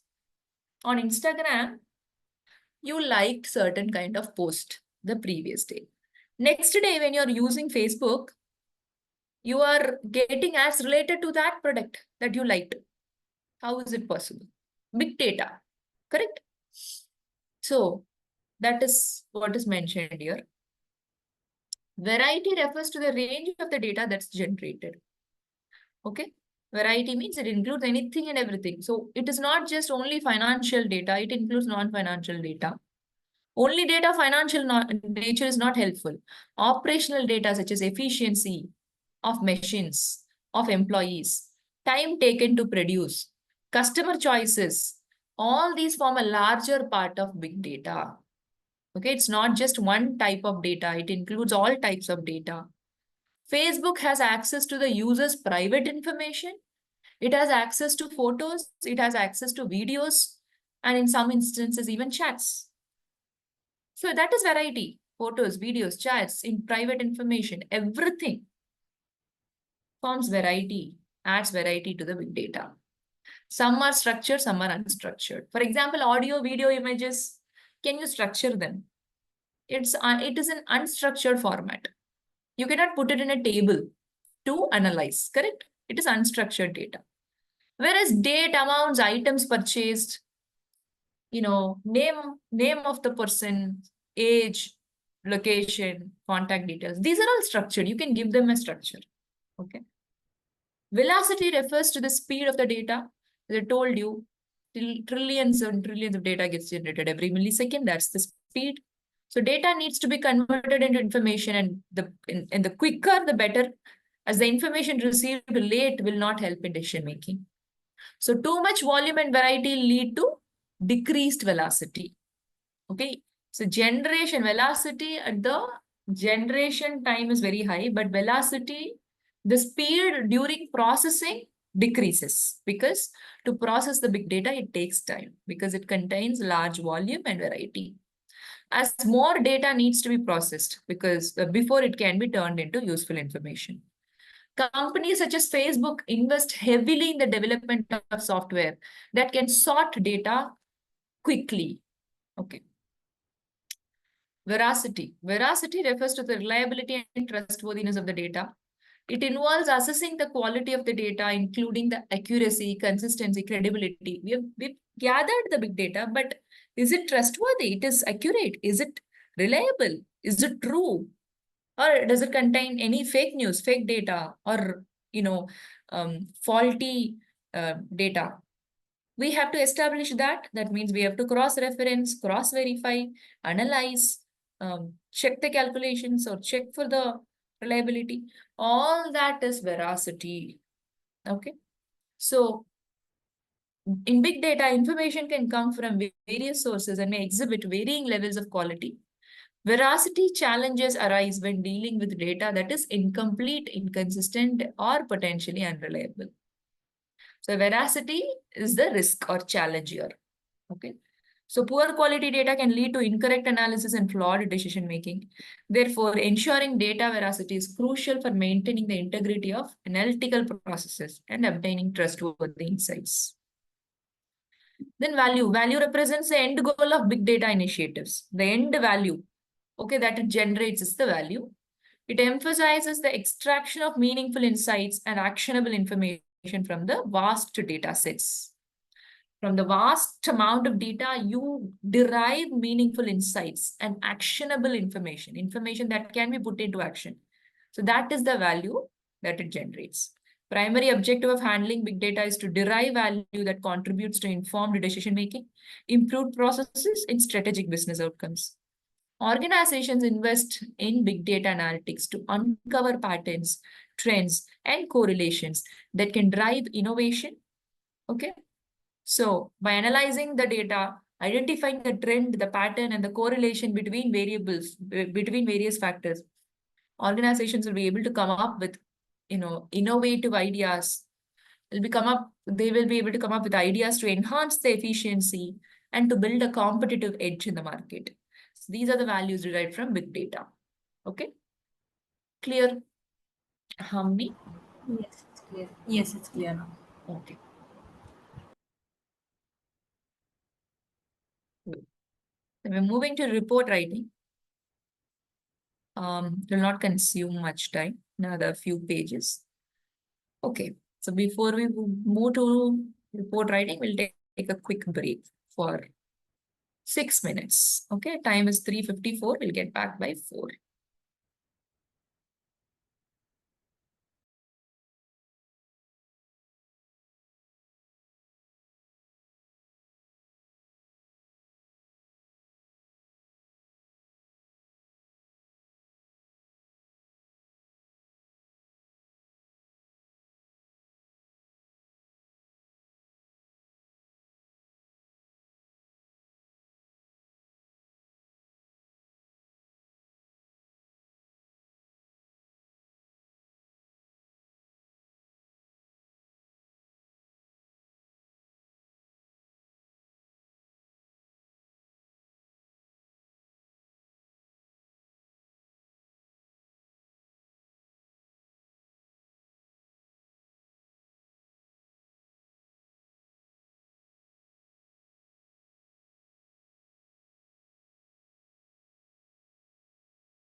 Okay.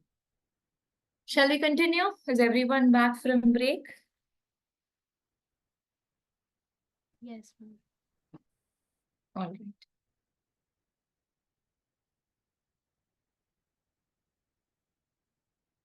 So now, moving on to report writing. See, we've been talking about data, right? We analyze the data. How do we analyze the data? We don't know. We've not yet covered that. Okay. We know what cost we incur in collecting the data, capturing the data, and we know it needs to be analyzed to create information. And the information need to be conveyed to the user.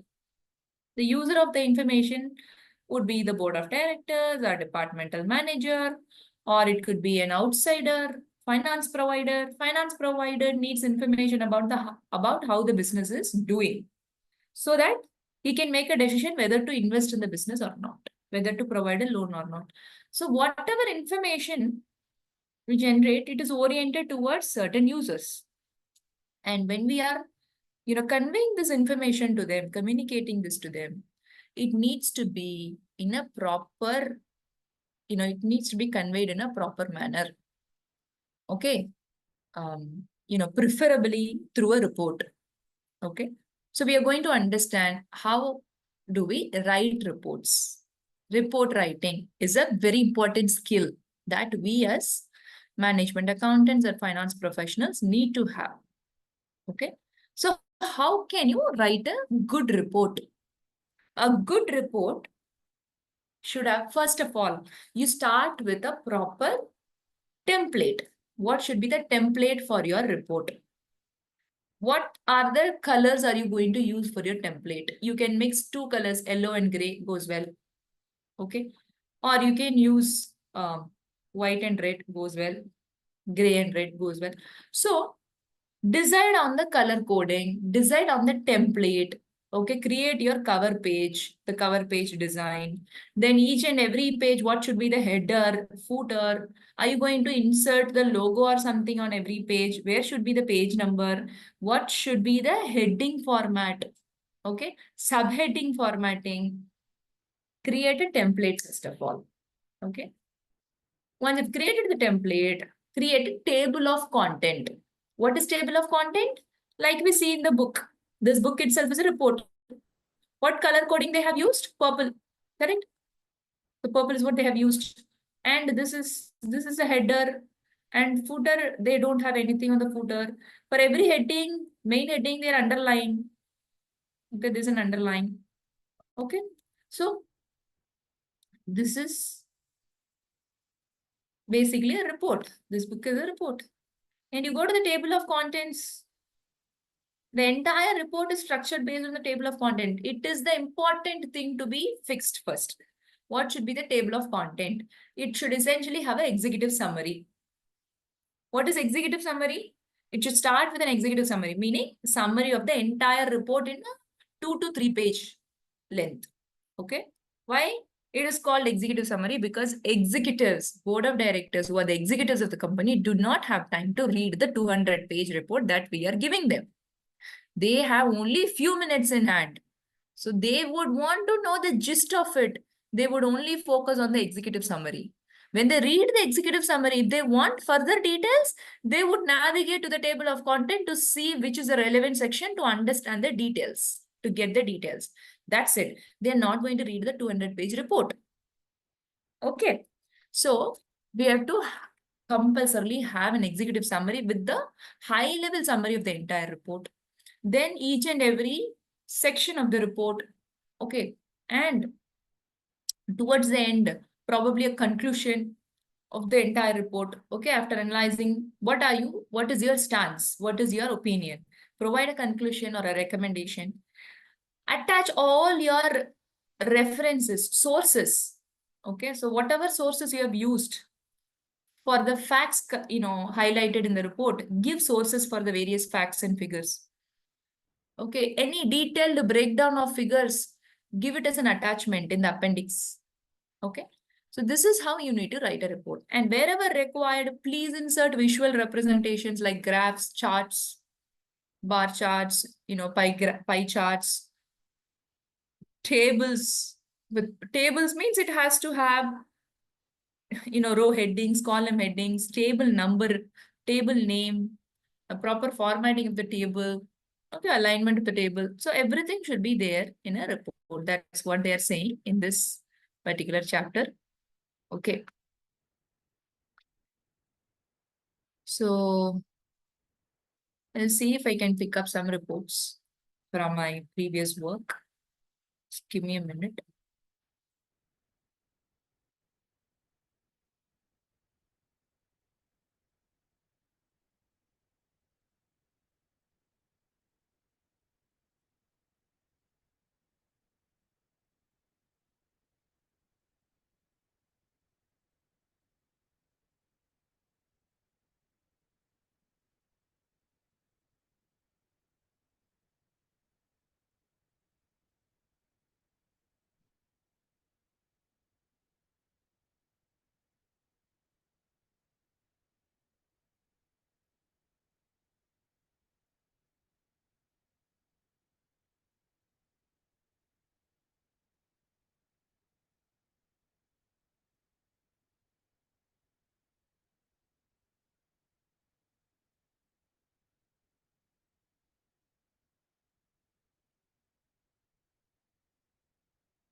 Okay.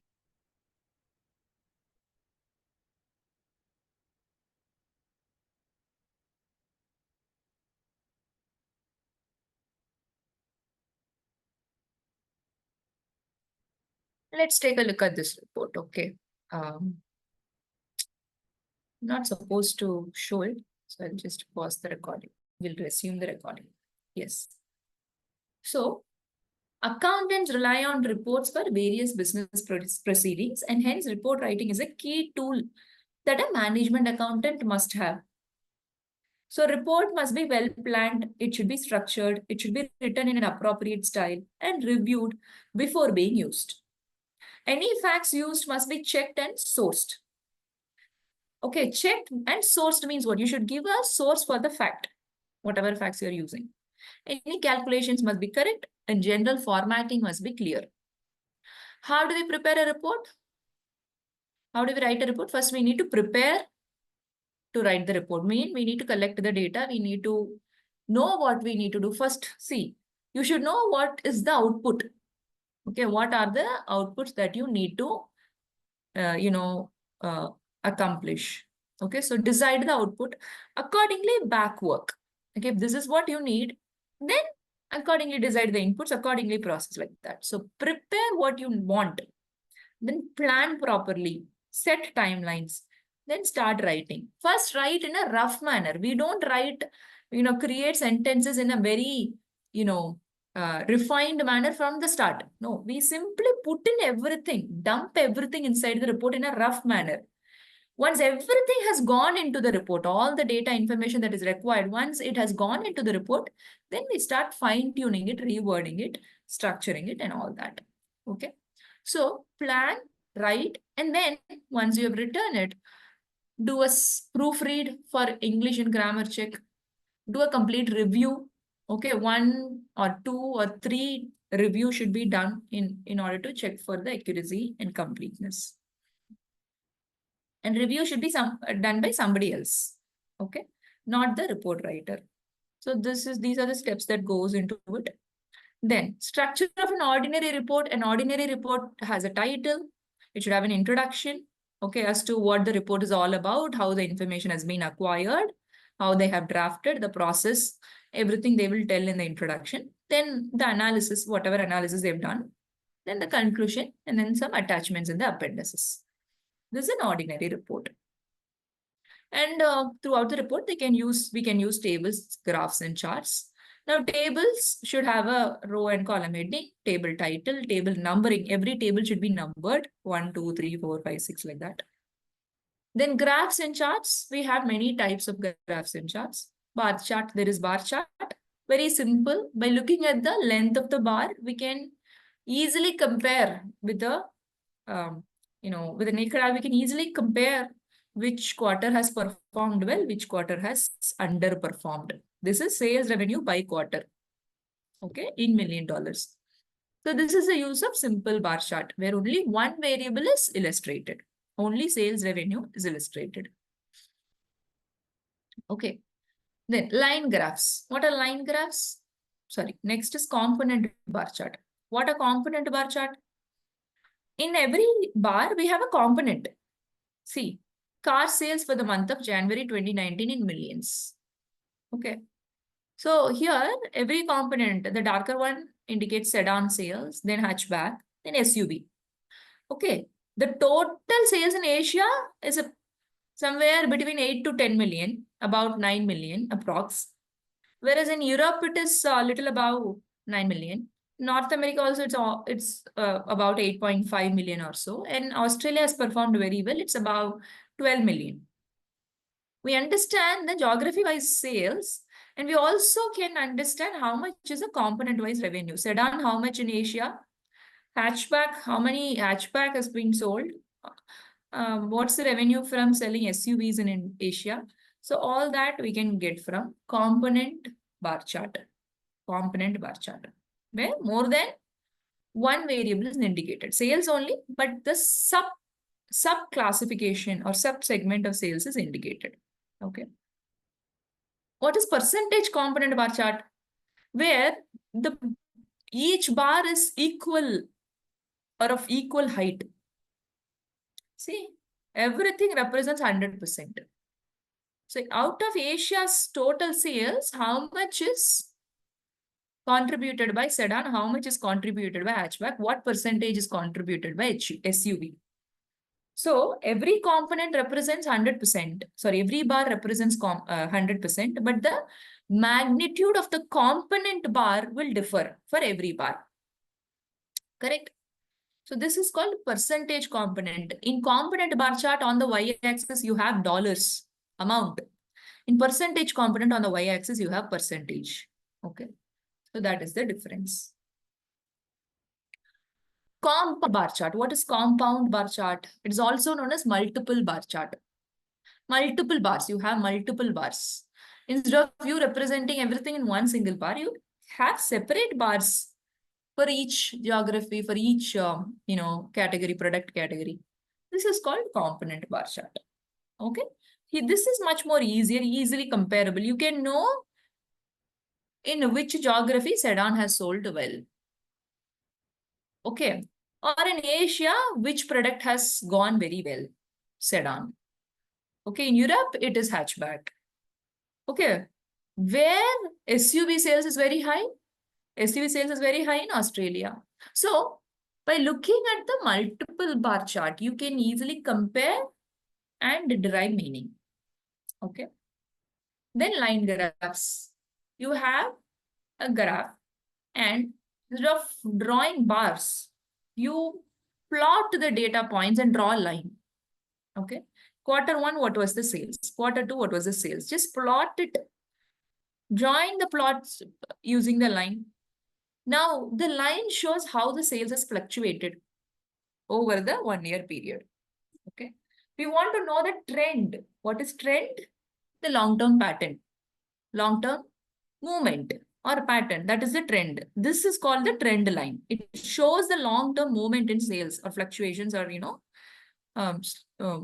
direction of sales. So that is indicated by a line graph. You can have multiple line graphs as well. You can indicate revenue by one line, profit another line, cost another line. Or you can indicate the revenue of sedan by one line, another line for hatchback revenue, another line for revenue of SUV from SUV.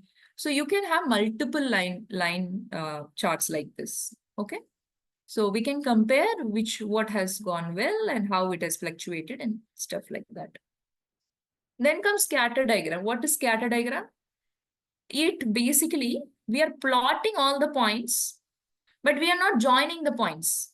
Instead of joining the points, we're drawing an approximate straight line, which is like an average. Okay, see, output has fluctuated. It was here, then it was here, then it went up, then it went further up, then it came down, and then it went up. So the output has fluctuated. Sorry, the cost has fluctuated. Okay, it is output and cost. So the cost has fluctuated, but you draw a line that is cutting through all these lines, right? I mean, all these points right at the middle. A line which is drawn right at the center of all these points. That is called a trend line, which indicates the average cost. Okay, what's the average cost? Removing all these fluctuations, if you normalize the fluctuations, what is the average? So that's an approximate trend line. Now, this trend line indicates the relationship between output and cost. This means that the trend line is upward sloping. Means what? When output increases, cost is also increasing. Output and cost are directly proportional. When one increases, the other is also increasing. You're able to establish the relationship between output and cost using this scatter diagram. Clear? We'll understand more about correlation in the upcoming chapter. But you just understand what is scatter diagram here. You plot all the points, then draw a trend line. This is a scatter diagram to understand the relationship between two variables. Here, output and cost. Am I clear? Everybody, are you guys with me? Yeah? Yes, ma'am. Okay. Great. Moving on to pie chart, we know what is a pie, right?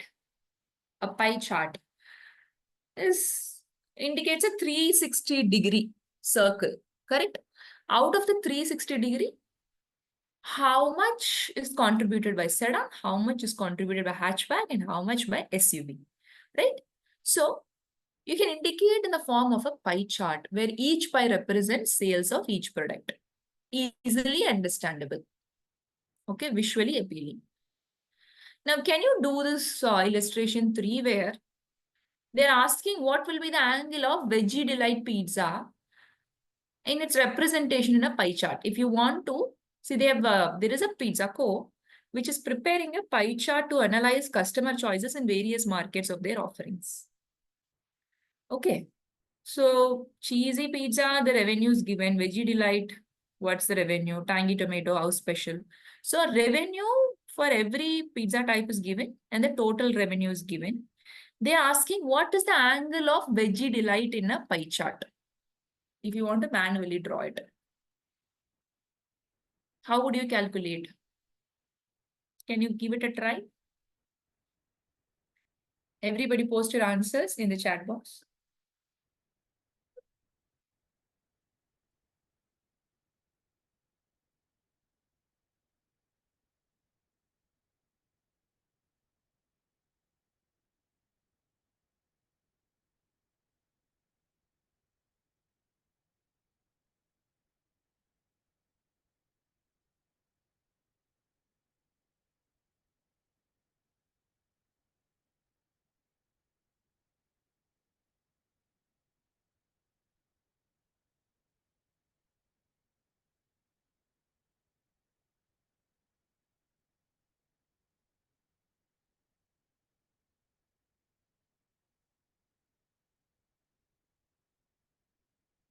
$88 is right.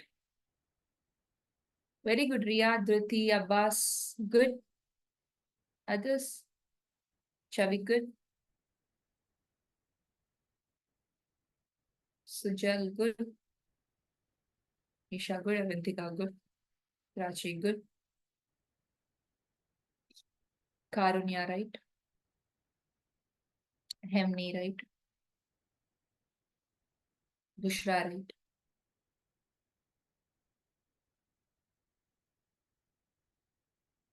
Okay. Shrivalli, right. Yeah. So we understand, right? So how do we do it?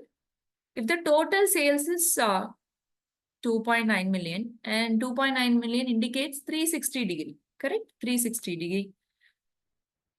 Then what is the degree indicated by Veggie Delight? No, 710,000.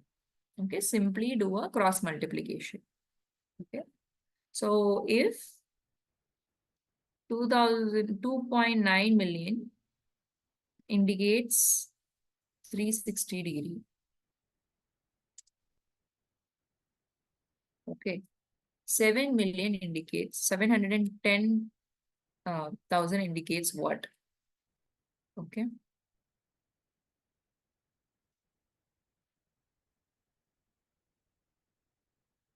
Simply do a cross multiplication. Okay. So if this is represented by 360,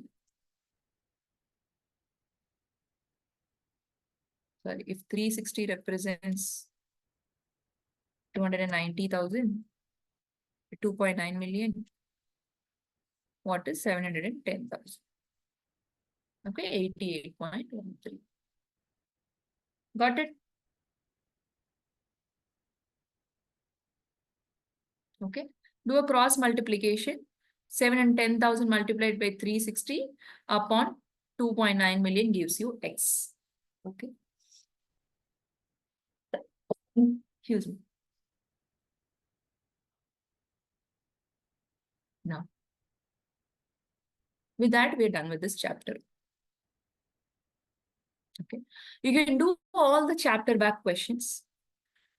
Okay, you got to start with your practice from day one. So all of you have read your chapter 1 completely. You've all done the textbook, textbook back questions, chapter back questions. Have you covered LMS questions for chapter 1? Have you covered Study Hub resources for chapter 1? It's very important. LMS and Study Hub practice is very important. You all have Study Hub account, right? My ACC account. Log into my ACC account, navigate to Study Hub, or you can directly log into Study Hub also. Okay. In the Study Hub, you have ACCA's official material for management accounting. Now we are using Zell's material, which is crisp. ACCA's is very comprehensive. They have broken down each and every part into minute details. Okay, they have illustrations for every small, area of the chapter. It is very comprehensive. Go through the ACCA material. There are a lot of practice questions available in the ACCA Study Hub site. Cover that as and when we finish every chapter. It is very important. It is compulsory. Okay. You got to finish all that and then only you should attend the next class. Okay. That should be the, kind of promise or commitment you should take on. Okay. Yes, Arya, tell me.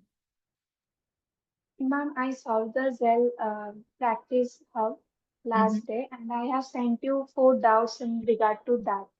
Did you get it, ma'am? Okay, I will check. I haven't checked. I thought Okay, its ma'am. first chapter probably did not have doubt, so I was a bit lethargic about checking the email. I will check it and I'll reply to it. Okay, Okay, ma'am. Thank you. cool. I am having like issues that on LMS, so I don't have any soft copy on LMS under MA, and I don't have hard copy as well till now. So I think only one option is showing it to me on LMS is like recording part, nothing else. Did you check with your mentor?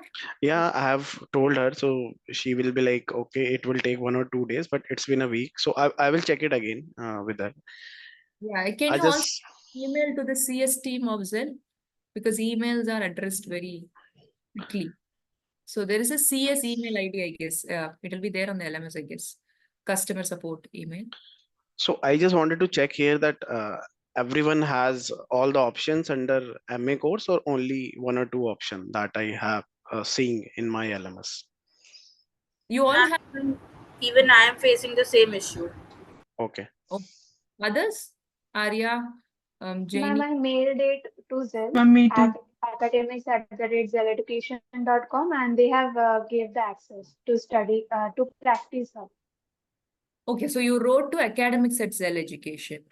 Okay. So they have given the access to Practice Hub. What about your course package? In the course package, do you have the notes, recordings, everything? Yeah, ma'am. Therein Yes, the ma'am. recordings are shown, and in the practice hub, those questions are displayed as well as the soft copy. Soft copy is also there. Okay, so some of them are not having, some of them are having. So if you write to academics at Zell Education, it gets resolved quickly. Okay, all right. So get all your resources and start your learning at the earliest. So you have 1 more week, right? So anyways, we are in the beginning, so shouldn't be an issue. We are covering everything. Excuse me, ma'am. Yes. Ma'am, like we need to refer to LMS if we are like viewing the class and we are in the class. Like, is there a need to see LMS? If we are attending the class is only to, intake these knowledge. LMS is very important for practice. So you have a practice hub and you have a lot of questions to work out in every chapter and every concept. It's important Okay, that you because cover. when I was seeing LMS, so mostly what I saw was previous batches recording, nothing else. I didn't get much more of that. That's basically you are not given the complete access to the course package. You'll have to write to academics at Zell Education. So there are two, packages that will be given to you. One package is the main course package, which contains the soft copy of the book, the recordings, and few other, whatever materials. Okay, they provide some videos and stuff. That is one package. Another package is known as MA Practice Hub. Okay. So you have to have MA Practice Hub access as well. In the Practice Hub, you have for every topic, a lot of questions for practice, and you have unit test, you have mock test, everything, half portion test, everything in the Practice Hub. So you ensure you get access for all these two packages. Okay, thank you so much. One more thing, ma'am. Like, except for these books of ACCA from Zell, which are like the best, BPP or the Kaplan? Okay. See, you can use Zell's, it's crisp and it contains everything. We are not missing out on anything from Zell. But if you want to get the complete thing, that's what I was suggesting. Go to ACCA Study Hub. ACCA Study Hub, I'll just show you. Okay. Oh, I'm not sure if you have logged into ACCA Study Hub ever. Just show you.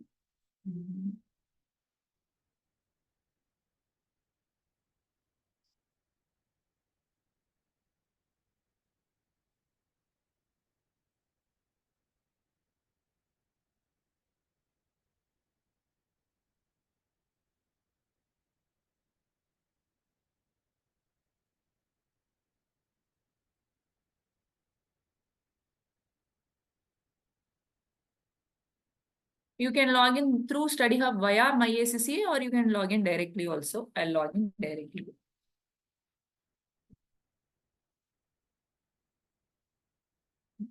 Six. I forgot the.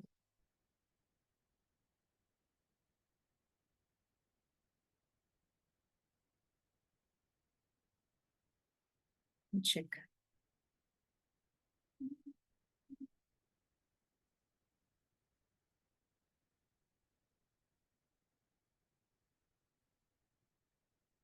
Just give me a minute. Let me just get the credentials.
This is your study hub page.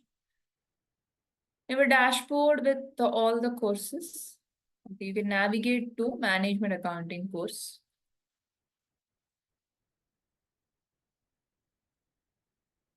Okay. You get management accounting. Just start studying. It's all for free for all the ACCA students. Okay.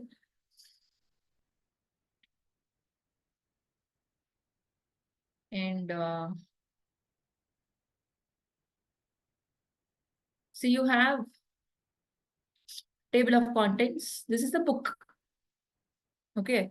So in the Zell book, you see how many chapters. We see only some 1, 2, 3, 4, 5, 6, 7, 8, 9, 10, 11, 12, 13, 14, 15, 16 chapters we have. The same 16 chapters are divided into many parts, and you have 26 chapters in ACCA Study Hub. It doesn't, mean that Zell has missed out on chapters, nothing like that. Everything is covered. But, probably one chapter in Zell is 3 chapters or 2 chapters in the Study Hub. Okay. So you see chapter 1, management information, you have the entire thing. Okay. So starting from types of accounting. Okay. They have a lot of good examples. Okay. They are illustrating each and everything in detail. Okay. So who is a cost accountant? What kind of role do they do? Okay. Ajay is a management accountant. What does he do? Financial accountant. What does he do? Okay. Like that, planning, control, and decision making. Okay. So in detail, they're explaining with examples. So you can read ACCA resource itself. Very comprehensive and student friendly. Okay. Then you go to quizzes, flashcards. So flashcards are for you to quickly recollect stuff. See, they have just a flashcard. Financial accounting, you should be able to tell by looking at financial accounting what is financial accounting. Next, looking at management accounting, you should be able to define it. Cost accounting, define it. What is data? What is information? Looking at it, you should be able to talk about it. So use the flashcards to recollect stuff. Okay. Go to quiz and take up, if you're done with chapter 1, take up chapter 1 quiz. 5 questions. You can start. Okay. You can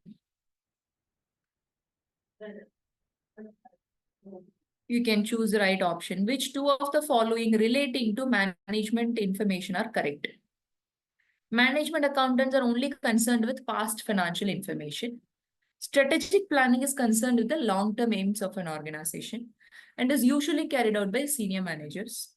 The main purpose of financial accounts is to provide information for the managers of an organization. Information relating to the wages and salaries paid to the employees of an organization is a source of primary information. Which 2 are correct? Can you identify? Option B and option D. B and D as well. Everybody? Yes, ma'am. Okay. Let me go with B and D. Okay, you can go back. If you want to review, you can go back and review. How should I go back? Ma'am, in the quiz, we cannot go back. Like when we submit the. Okay, we are not able to quit. Okay. Okay, so complete. after submitting, we'll be able to. Okay. Yes, ma'am. Cool. Anyway, so let's finish all these 5 questions. One of the main purpose of management accounting is to give an organization guidance on the managerial processes of planning, decision making, and control. So which of the following describes the managerial process of control in the sales department of an organization? Comparison of the organization's actual sales with the planned sales. Creation of a timetable of meetings to be held in the sales department over the next 6 months. The use of current sales revenue information to create a sales budget for a future period. The purchase of a new sales showroom in order to cope with increasing number of customers. Which one of the following describes the managerial process of control? Option A. That's A. Option A as well. Everybody? A. Okay. Let's fix A. Next. Which of the following statements refers to the big data characteristics of value? Data can be processed in real time. Data includes text, photographs, emojis, videos. Big data is only meaningful when analyzed to form insights. Big data selected from a population of items may be inaccurate. So which of the following, which of it indicates value?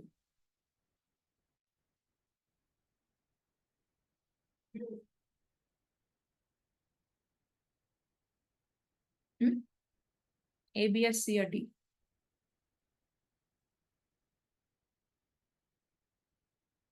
No answers?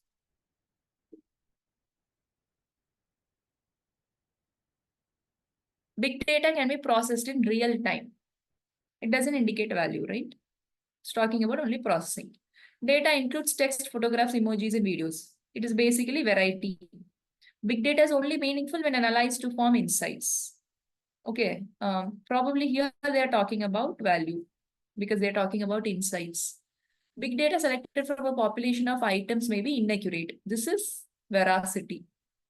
Shall we go with B? Sorry, C? C. Yes, Yes, ma'am. ma'am. Yeah, that's what is appearing to be somewhat relatable. So we'll fix C. Next, A co-manufactures product Z, which it sells in global markets 1, 2, and 3. 3 markets it is selling. Selling product Z in global market 4 is prevented by a large multinational organization which dominates sales of product Z in the region. A new plan is being drawn up by senior managers, which will involve ACO selling product Z in global market 4 in the next 10 years. What type of planning is this? Strategic. Strategic. Strategy. 10 years. Senior manager is involved. Okay. And it's for the global move. Okay. It will affect, it impacts the entire organization. So strategic. Last, Hassan. Hassan is a financial accountant at AlphaCo and Zan is a management accountant at BetaCo. Which two of the following statements relating to the work done by Hassan and Zan are correct? Hassan is mostly concerned with past financial information. Zan is only concerned with future information. Hassan's main job is to prepare accounts for the owners of AlphaCo. Zan is mostly concerned with non-financial information. Which two of the following are correct?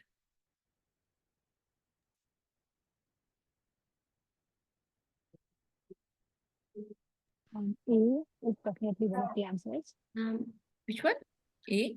Option A. Yeah. Option A and D. Ma'am, A and D. Yeah, ma'am. Option A and D. A and D. Yes, ma'am. We'll go with A and D. Let's check. 80%. We are missing on the last one. Okay. First one is correct. What is first one? Management information. Which two are correct? Management accountants are only concerned with past information. No, they are also concerned with future information. They are analyzing past only for the future. Okay, so it is wrong. Strategic planning is concerned with long-term aims, usually carried out by senior manager. It is correct. Main purpose of financial account is to provide information for managers of an organization. No, it's also for board of directors and shareholders and various other stakeholders. It is financial accounting, no? So various other stakeholders. Information relating to wages and salaries paid to employees of an organization is a source of primary information. That is correct. Okay. Next is managerial process of control. What is control? Comparing the actual with the plan or actual with the standard is control to see any variation and taking corrective action. So that is control. Comparing the actual performance with the planned performance is control. Okay. Rest are all not controls. Okay. Then, which of the following is a characteristic of big data value? We gone through this. Okay, so only third is relatable. So third is correct. Here, strategic planning, we all know. It's long-term, 10 years, senior manager. So strategic plan. Here, it is A and C. Hassan is mostly concerned with past information because he is a financial accountant. He reports only on the past. And his job is to prepare accounts for the owners, shareholders of Alpha.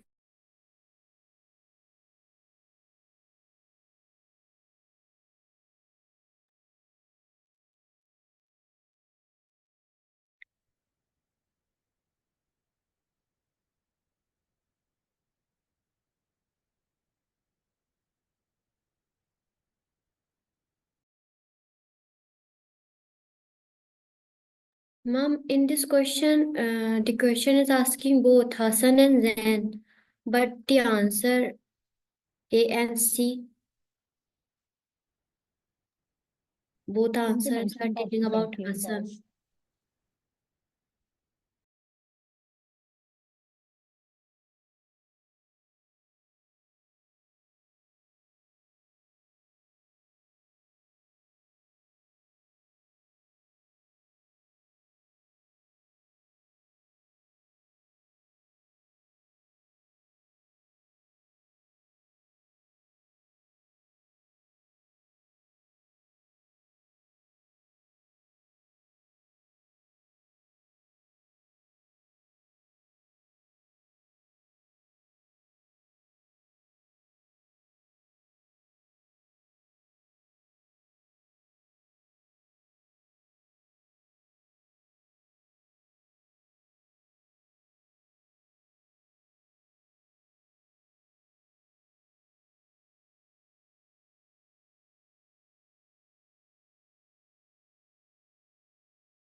Okay, sorry guys, there was a network issue. Yeah. So we're going to complete the session. So let's just wrap it up. So lastly, you see, B and D are incorrect because B says management accountant is only concerned with future. No, it's concerned with past as well. Okay.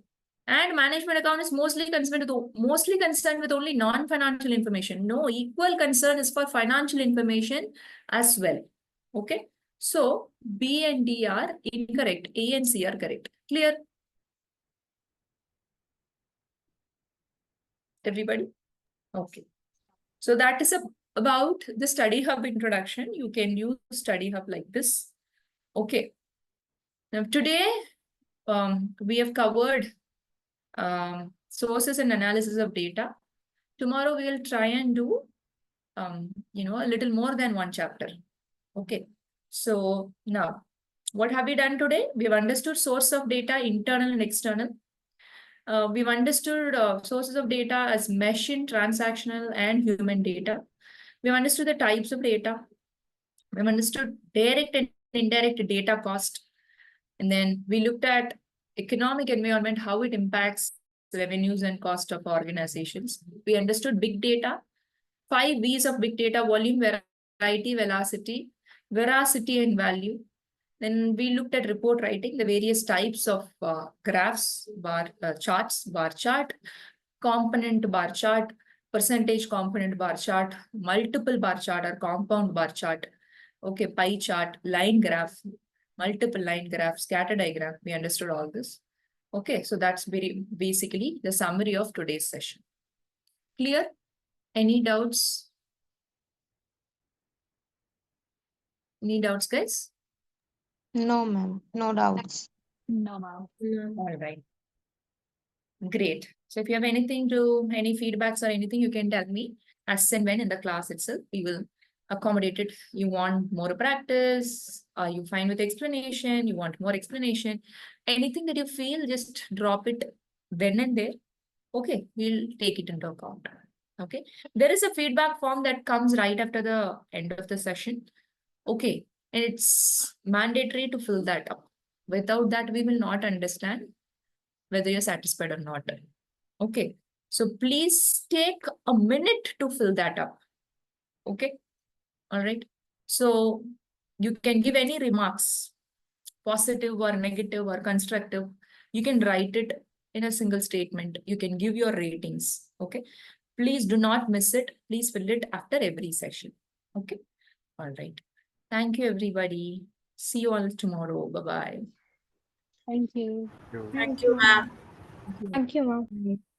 Thank Thank you, you. ma'am. Thank you all. Thank you, ma'am.